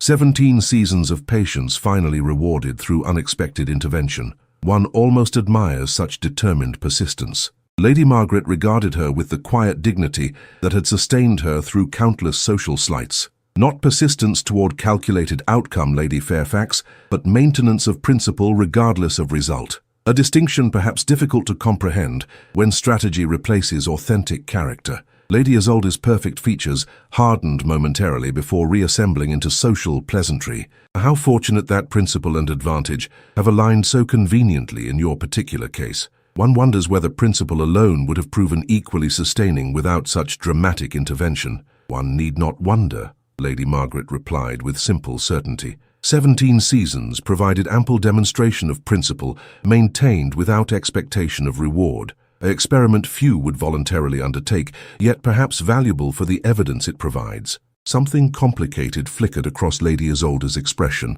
resentment mingled with reluctant recognition. "You have won this particular engagement through unexpected reinforcement. I acknowledge defeat with appropriate grace." "There was never competition," Lady Margaret corrected gently, "save that which existed in perception rather than reality. What appeared victory to external observation represents merely recognition of what always existed beneath artificial valuation." The Duke approached before Lady Isolde could formulate response, his timing suggesting deliberate intervention rather than coincidental arrival. His presence beside Lady Margaret carried protective intention without requiring explicit statement. "The first waltz begins shortly," he observed with perfect courtesy that nonetheless conveyed dismissal to Lady Isolde. "I believe you promised me this dance, Lady Margaret?" As they moved toward the center of the room where musicians had begun assembling, Lady Margaret felt an unfamiliar lightness replace the weight of 17 seasons' careful navigation.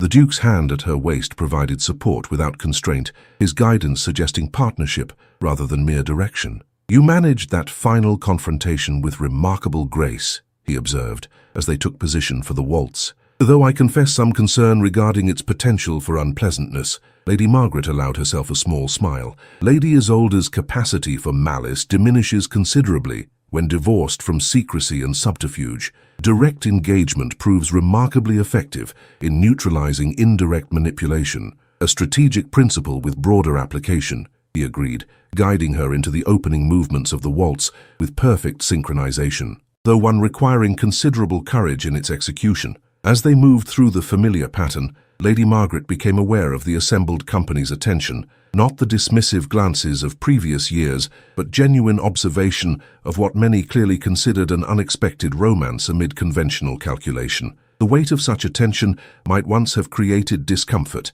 yet now registered merely as acknowledgement of transformation long overdue. Later, as evening concluded and guests began departing, Lady Whitmore approached with evident satisfaction. "A most successful announcement," she declared with imperial approval. Lady Fairfax's composure nearly shattered at several junctures, a spectacle worth considerable inconvenience to observe. Lady Margaret concealed her amusement at this forthright admission. "Your orchestration of circumstances has proven remarkably effective, Lady Whitmore. "I find myself deeply grateful for your extraordinary intervention." The elderly countess dismissed this gratitude with characteristic impatience. Intervention merely accelerated inevitable resolution. Quality eventually distinguishes itself from mere appearance, given sufficient opportunity for demonstration.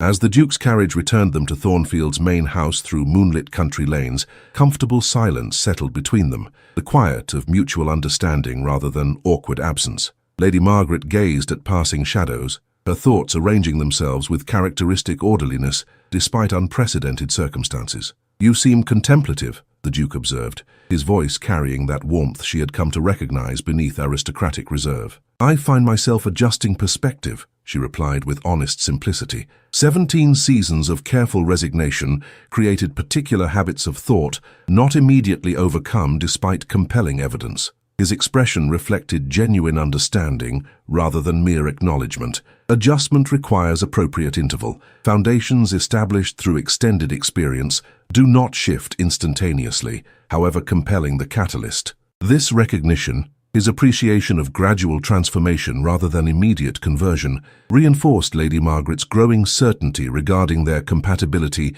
beyond mere social arrangement. His respect for authentic process rather than prescribed performance aligned with her fundamental nature in ways that transcended conventional romantic narrative. As they reached Thornfield's imposing entrance, the Duke retained her hand a moment longer than necessary, his expression carrying unusual openness in the carriage's intimate shadows. "I anticipate our partnership with profound satisfaction," he said quietly. "Not merely for its social appropriateness, but for the authentic connection it represents beneath convention's arbitrary requirements." Later, as Lady Margaret prepared for sleep in the blue suite's elegant comfort, she touched the sapphire ring with quiet wonder. 17 seasons of patient dignity had culminated not in resignation's bitter acceptance, but in recognition's unexpected validation. The blue ribbon remained at her wrist, a talisman connecting past endurance with present possibility in silent testimony to continuity amid transformation. Tomorrow would bring practical considerations,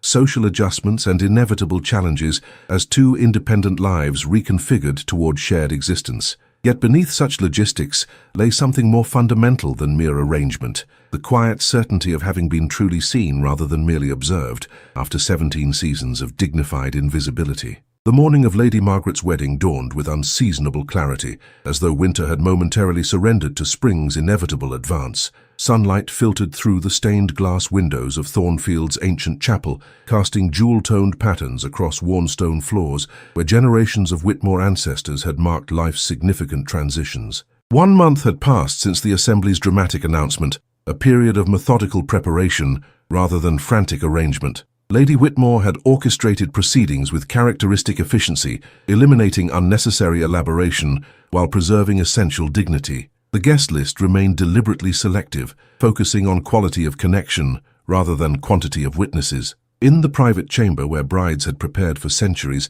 Lady Margaret sat before an antique mirror, while Mrs. Pembroke secured her grandmother's pearl combs in her carefully arranged hair. Her wedding gown, commissioned with unprecedented haste, yet executed with remarkable precision, embodied elegant simplicity rather than ostentatious display. Silver-grey silk embroidered with subtle pattern of forget-me-nots complemented her natural coloring while suggesting symbolic significance beyond mere decoration. "You appear remarkably composed," Mrs. Pembroke observed, adjusting the delicate veil with maternal care, "though perhaps experiencing internal agitation beyond visible evidence." Lady Margaret smiled at this perceptive assessment. A lifetime of practiced composure serves one well in unprecedented circumstances. "Though I confess some disbelief still lingers, despite imminent reality." Clara entered with characteristic energy, her role as attendant bringing particular delight to her expressive nature.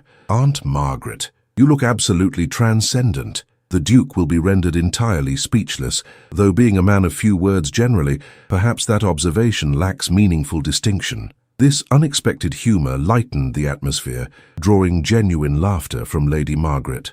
"Dear Clara, your presence brings joy to what might otherwise become excessively solemn occasion. Solemnity has its proper place," came Lady Whitmore's voice as she entered with imperial purpose, "particularly in ceremonies of significant import. However, authentic happiness need not sacrifice itself upon formality's rigid altar." She surveyed Lady Margaret, with uncharacteristic softness in her usually shrewd gaze. "You have navigated these extraordinary circumstances with remarkable dignity, a quality apparently recognized by at least one individual of sufficient discernment to value substance beyond superficial consideration." This understated approval from such formidable authority touched Lady Margaret unexpectedly. "Your intervention proved instrumental in facilitating that recognition, Lady Whitmore. I remain profoundly grateful for your extraordinary support." The elderly Countess dismissed this gratitude with characteristic impatience. "Intervention merely accelerated inevitable resolution. Quality eventually distinguishes itself, given sufficient opportunity for demonstration." She consulted a magnificent timepiece extracted from her gown's pocket. "The hour approaches. Final preparations, ladies." As Mrs. Pembroke and Clara attended to last details, Lady Whitmore remained briefly, her expression reflecting unusual introspection. "Marriage represents substantial transition regardless of circumstance," she observed, "particularly for those accustomed to independence through necessity rather than choice. Remember that partnership need not require surrender of individual substance, merely its reconfiguration within expanded context." This unexpected counsel, practical wisdom from one who had navigated both marriage and widowhood with formidable autonomy, registered deeply with Lady Margaret. "I shall endeavour to maintain that distinction throughout transition," she replied with genuine appreciation. "See that you do," Lady Whitmore responded with returning briskness. "Thornvale requires partnership rather than mere compliance, a distinction apparently recognized in his selection, if not explicitly articulated in conventional terms." With this characteristic blend of insight and directness, she departed to assume her position of honor within the chapel, leaving Lady Margaret to final moments of reflection before proceeding. In quiet solitude, she touched the blue ribbon secured beneath her glove. The talisman that had accompanied her through 17 seasons of patient endurance now incorporated into this most unexpected culmination. Thomas Elmsworth appeared at the appointed time, his role as escort reflecting familial reconciliation beyond mere ceremony. "Aunt Margaret," he greeted her with genuine warmth, "you appear absolutely radiant, though perhaps composed represents more accurate description, given your natural dignity." She accepted his offered arm with graceful appreciation. "Composition suggests deliberate arrangement, Thomas. I find myself experiencing authentic happiness beyond mere arrangement, a distinction worth noting in present circumstances." His answering smile reflected understanding beyond his years. "The distinction makes all difference between mere ceremony and genuine celebration." The Duke appears similarly affected, despite his characteristically reserved demeanor. As chapel doors opened, revealing assembled guests awaiting with expectant attention, Lady Margaret felt momentary hesitation, not regarding decision's wisdom, but its dramatic deviation from 17 years' carefully managed expectation. The chapel's interior glowed with morning sunlight and strategic candles, illuminating an intimate gathering of witnesses, selected for authentic connection rather than social obligation. The Duke awaited before the ancient altar, his formal attire emphasizing aristocratic bearing, while his expression revealed unexpected vulnerability as Lady Margaret appeared at the threshold. Their gazes connected across intervening space with silent communication that required no verbal elaboration, recognition of shared understanding beyond conventional romantic narrative. Her progress toward him maintained perfect dignity without sacrificing genuine emotion, each step representing deliberate choice rather than prescribed performance. When Thomas placed her hand in the Duke's with symbolic significance, the connection carried weight beyond ceremonial gesture, partnership founded on mutual recognition rather than mere arrangement. The ceremony itself embodied elegant simplicity rather than elaborate demonstration, ancient words acquiring renewed significance through authentic intention. When the Duke spoke his vows, his customary reserve softened with unexpected depth of feeling, transforming formal declaration into personal commitment beyond mere social contract. "I, Edward James William Thornvale," he stated with quiet intensity that carried throughout the chapel's perfect acoustics, "take thee, Margaret Anne Elmsworth, as my lawful wedded wife. To honor and cherish, to respect and defend, to value and uphold, from this day forward until death provides the only separation I would willingly endure." The slight deviation from traditional phrasing, his emphasis on respect alongside more conventional promises, reflected understanding of what Lady Margaret valued beyond romantic sentimentality. Her answering vows carried similar authenticity, her voice clear and steady, despite the emotion beneath careful composure. As the Duke placed the wedding band beside her engagement ring, his touch conveyed tenderness beneath formal precision. The physical connection, though modest by passionate standards, carried intimacy beyond elaborate demonstration, a private communication amid public declaration. When the clergyman pronounced them husband and wife, the assembled witnesses responded with genuine approval rather than mere social obligation. Clara's expression reflected undisguised delight, while Mrs. Pembroke discreetly dabbed moisture from eyes unused to such emotional display. Even Lady Whitmore's formidable countenance suggested satisfaction beyond strategic accomplishment. The Duke's kiss, though properly restrained given public context, carried promise beyond mere ceremonial requirement. As they turned to face assembled witnesses, Lady Margaret, now properly addressed as Duchess of Thornvale, experienced curious sensation of simultaneous transformation and continuity. Her fundamental character remained unchanged, yet circumstances had altered dramatically through recognition rather than reinvention.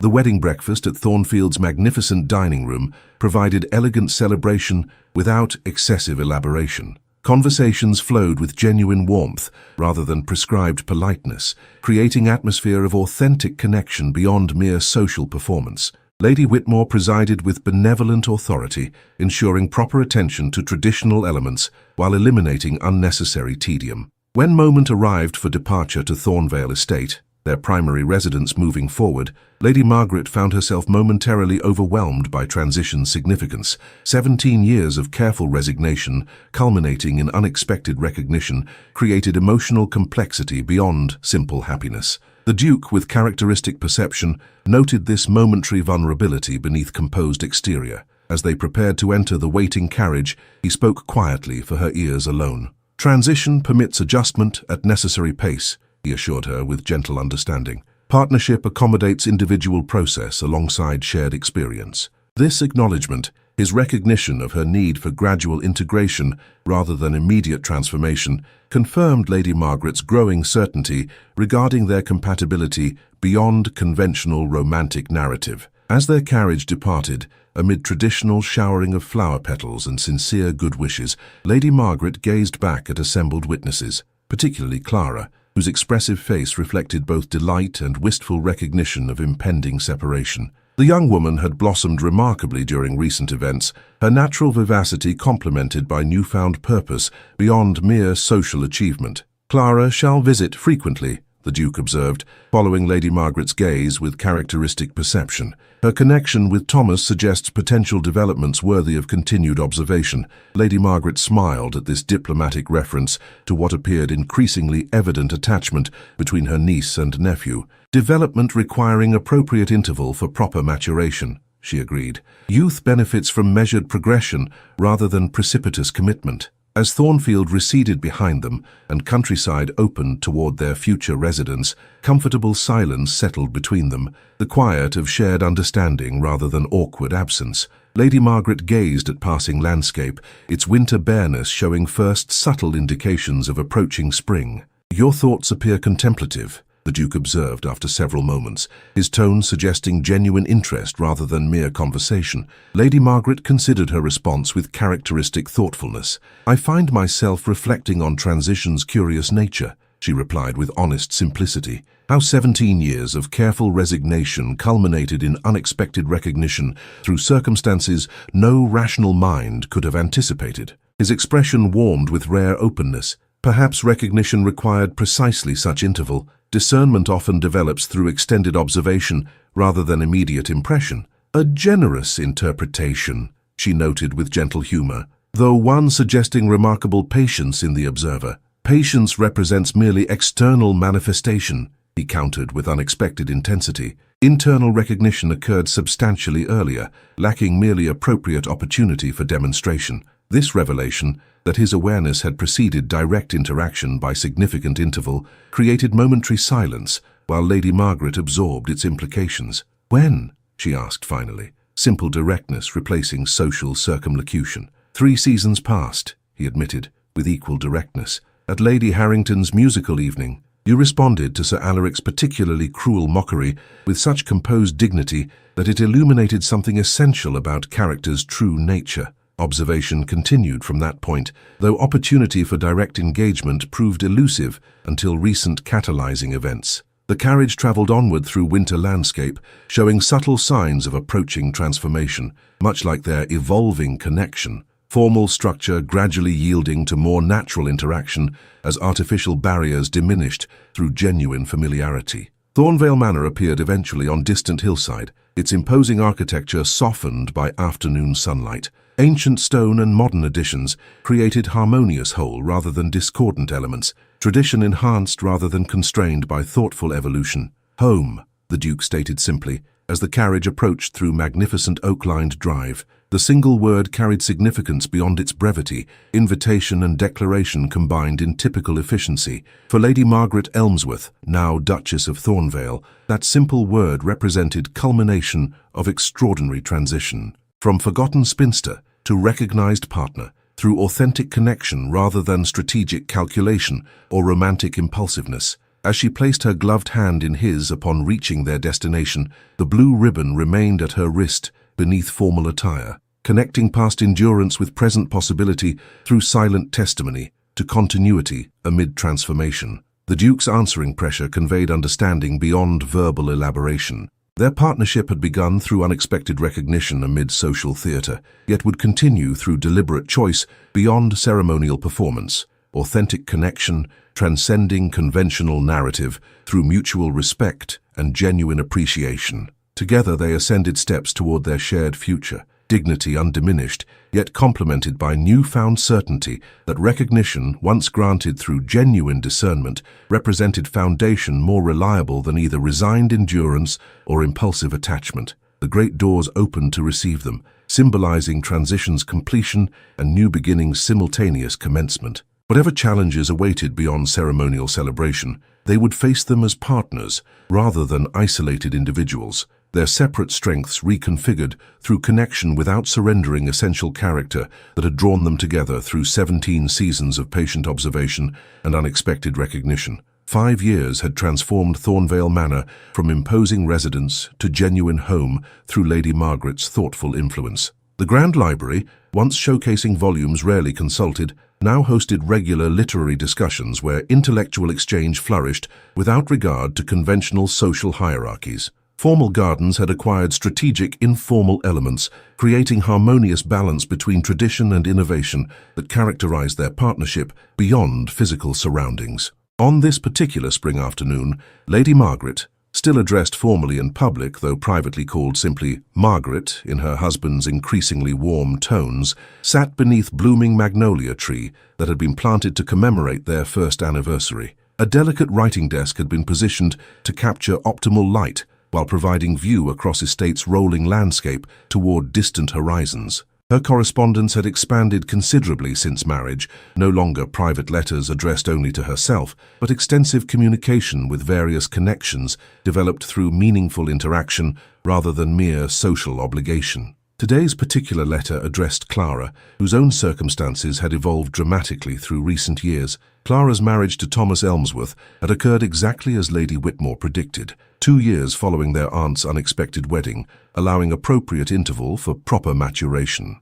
The young couple had established residence in London, where Thomas's legal practice flourished through genuine merit rather than family connection, while Clara's natural vivacity found productive channel through various charitable endeavours addressing society's overlooked members. Lady Margaret's letter contained typical familial updates, alongside more significant reflections gained through experience. Her quill moved across quality paper with practiced precision, recording thoughts arranged with characteristic orderliness despite their personal nature. Dearest Clara, spring at Thornvale brings particular beauty this season, perhaps enhanced through contrast with winter's unusual severity. Your uncle's agricultural innovations have proven remarkably successful, despite initial skepticism from neighboring estates. Transformation through thoughtful adaptation, rather than rigid adherence to tradition, continues producing results beyond conventional expectation. Lady Whitmore visits fortnight hence, her formidable energy undiminished despite advancing years.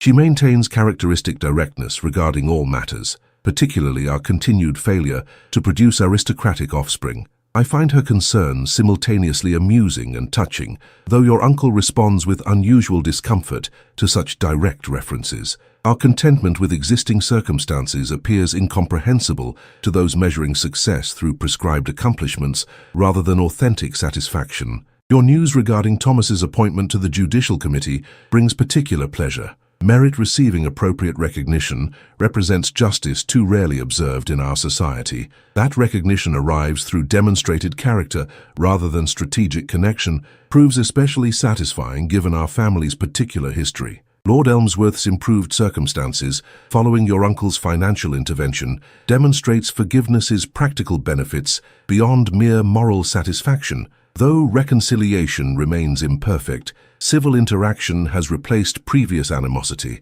progress worth acknowledging despite its incomplete nature. Most significantly, dearest Clara, I find myself reflecting increasingly on transformation's curious nature. How circumstances, once representing painful limitation, evolved through unexpected recognition into life exceeding any reasonable expectation. Not through dramatic reinvention or strategic calculation, but through patient dignity eventually perceived by discerning observation. The lesson continues, providing guidance beyond specific circumstance. Dignity maintained through extended invisibility ultimately proved more valuable than any strategic performance might have accomplished. Authentic character, rather than artificial presentation, created foundation, supporting genuine connection beyond conventional romantic narrative. Your uncle, though maintaining public reserve, demonstrates increasing warmth within private interaction, evolution occurring through genuine familiarity rather than prescribed performance. Partnership deepens through accumulated understanding rather than dramatic declaration, creating connection more substantial than conventional depictions suggest possible. The blue ribbon remains at my wrist still, transformed from resignation's symbol to reminder that endurance often precedes recognition through intervals requiring patience beyond immediate gratification. The sapphires your uncle first provided as public declaration now represent private connection more significant than their considerable material value. I look forward with genuine anticipation to your summer visit. Thornvale's gardens reach peak beauty during July, while the library's recent acquisitions should provide ample material for those thoughtful discussions we both value beyond mere social exchange. With deepest affection, your Aunt Margaret. As she completed this correspondence, Lady Margaret became aware of approaching footsteps, her husband returning from morning consultations with estate managers. 5 years had altered him subtly, yet significantly, formal reserve gradually yielding to more natural expression within trusted company while maintaining appropriate dignity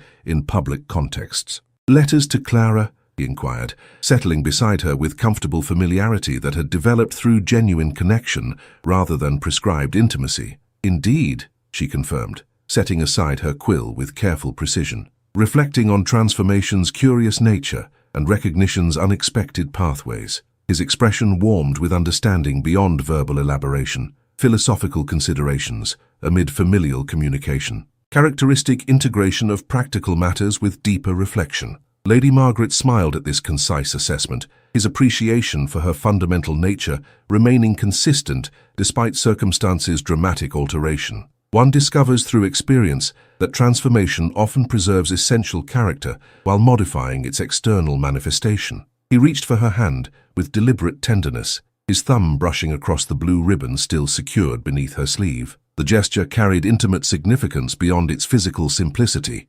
acknowledgement of continuity amid transformation. "Lady Whitmore arrives fortnight hence," she informed him, her tone suggesting amused anticipation. "Undoubtedly," bringing renewed inquiry regarding aristocratic succession and appropriate intervals between significant announcements. His expression reflected unusual discomfort, despite 5 years' exposure to Lady Whitmore's direct approach toward all matters she considered within her legitimate domain of interest. "Perhaps we might schedule urgent business requiring temporary absence during particular portions of her visit?" Lady Margaret laughed with genuine delight at this uncharacteristic suggestion of strategic avoidance. "Cowardice, Your Grace, hardly consistent with your formidable reputation for confronting difficulties directly. Tactical retreat represents prudent strategy rather than cowardice," he countered, with dignified humor that had gradually emerged through their private interaction, particularly when confronting forces exceeding even ducal authority through sheer determination. Their conversation continued with comfortable familiarity as they walked together toward the manor house, its imposing architecture now representing shared domain rather than individual territory. Servants greeted them with genuine respect rather than mere obligation, household atmosphere reflecting partnership's influence beyond formal arrangement. That evening, as spring sunset transformed distant horizons with dramatic coloration, they sat together in private library space, where most significant conversations occurred beyond public observation. Firelight provided gentle illumination as they discussed various matters requiring joint consideration, estate management alongside broader social responsibilities attaching to their position. Thomas writes regarding legislation affecting legal representation for those lacking financial resources, the Duke noted, reviewing correspondence with characteristic thoroughness. His arguments demonstrate remarkable persuasion despite challenging existing conventions. Lady Margaret considered this information thoughtfully. Clara mentioned his increasing involvement with judicial reform. Their partnership appears remarkably complementary, her natural empathy balancing his logical approach toward justice's practical implementation. Similar balance often produces optimal outcomes, he observed, with quiet significance beyond specific reference, complementary perspectives creating more substantial progress than isolated viewpoints might accomplish independently. This observation, acknowledging their own partnership's similar dynamic without requiring explicit declaration, reflected communication's evolution beyond formal expression toward deeper understanding. 5 years had created connection, transcending conventional romantic narrative through accumulated appreciation for characters' fundamental qualities. Later, as evening concluded their daily activities, Lady Margaret completed her private ritual established through decades of consistent practice. The journal entry, no longer letters addressed to herself, but reflections recorded for potential future reference, maintained characteristic orderliness, while permitting greater emotional honesty than previous circumstances had encouraged. 5 years' experience continues demonstrating partnership's curious nature, how separate individuals maintain essential character while creating connection transcending mere arrangement.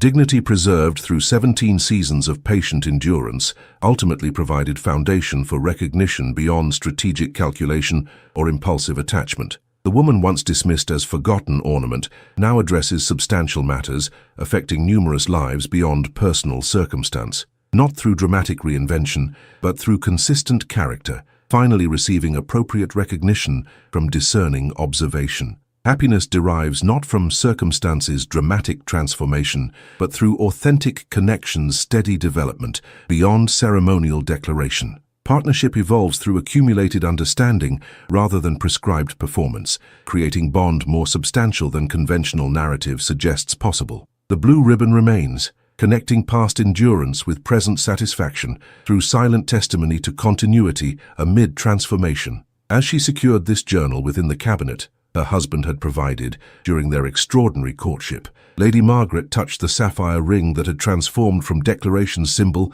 to partnership's representation. 5 years had altered external circumstances dramatically while preserving essential character that had drawn them together through unexpected recognition. Spring moonlight illuminated their shared chamber as she joined her husband in comfortable familiarity that had developed through genuine connection rather than prescribed intimacy. Their conversation continued with quiet understanding, discussing matters significant and ordinary with equal appreciation for exchanged perspective. Clara's latest letter suggests potential announcement forthcoming, Lady Margaret mentioned, as conversation reached natural conclusion. Though propriety prevents explicit reference until appropriate interval ensures certainty, his expression reflected genuine pleasure at this implied development regarding their niece's circumstances. Appropriate caution while anticipating potential joy, characteristic balance between practical consideration and emotional investment. This assessment, appreciating approach mirroring her own fundamental nature,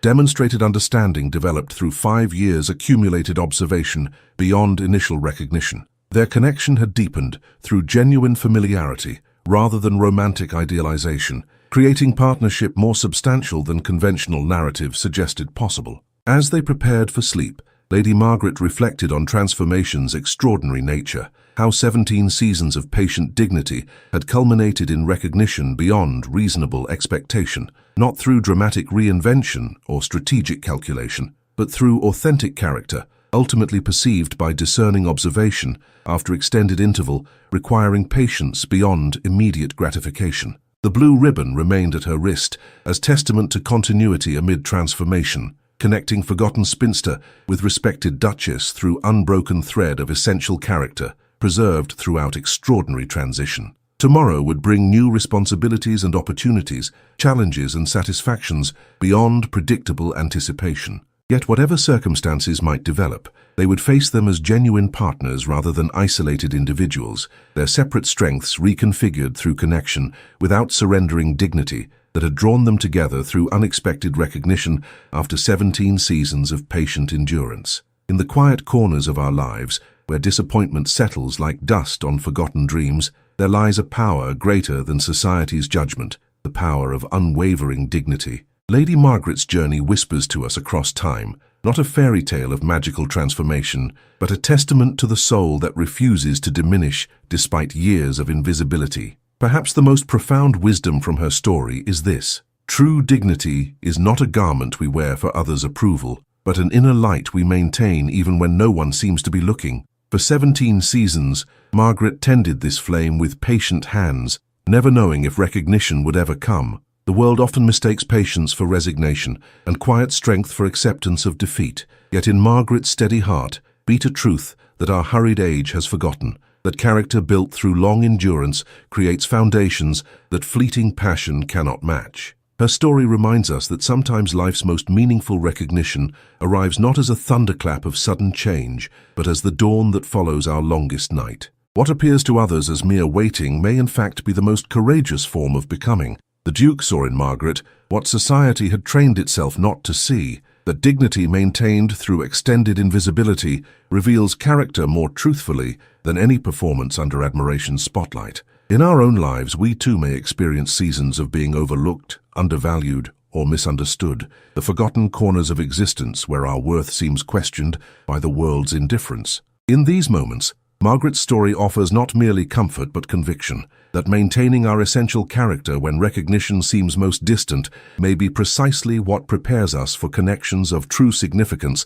when they finally arrive. The blue ribbon at her wrist reminds us that our past need not be discarded to embrace unexpected joy, that continuity amid transformation allows us to carry forward not our wounds, but the strength forged through enduring them with grace. Perhaps this is life's most hopeful mystery, that our seasons of patient endurance are never wasted, but rather silently preparing us for recognitions beyond our imagining, if only we have the courage to maintain our dignity when the world offers us every reason to surrender it. Did Lady Margaret's journey of patience and dignity touch something within your own heart? Perhaps you too have experienced seasons of waiting, of being overlooked, or of maintaining your worth when others failed to recognize it. Subscribe now to continue receiving stories that illuminate the quiet courage of enduring spirits and the unexpected recognitions that can transform our lives when we least expect them. Each narrative offers not merely entertainment, but mirrors in which we might glimpse our own strength reflected back to us.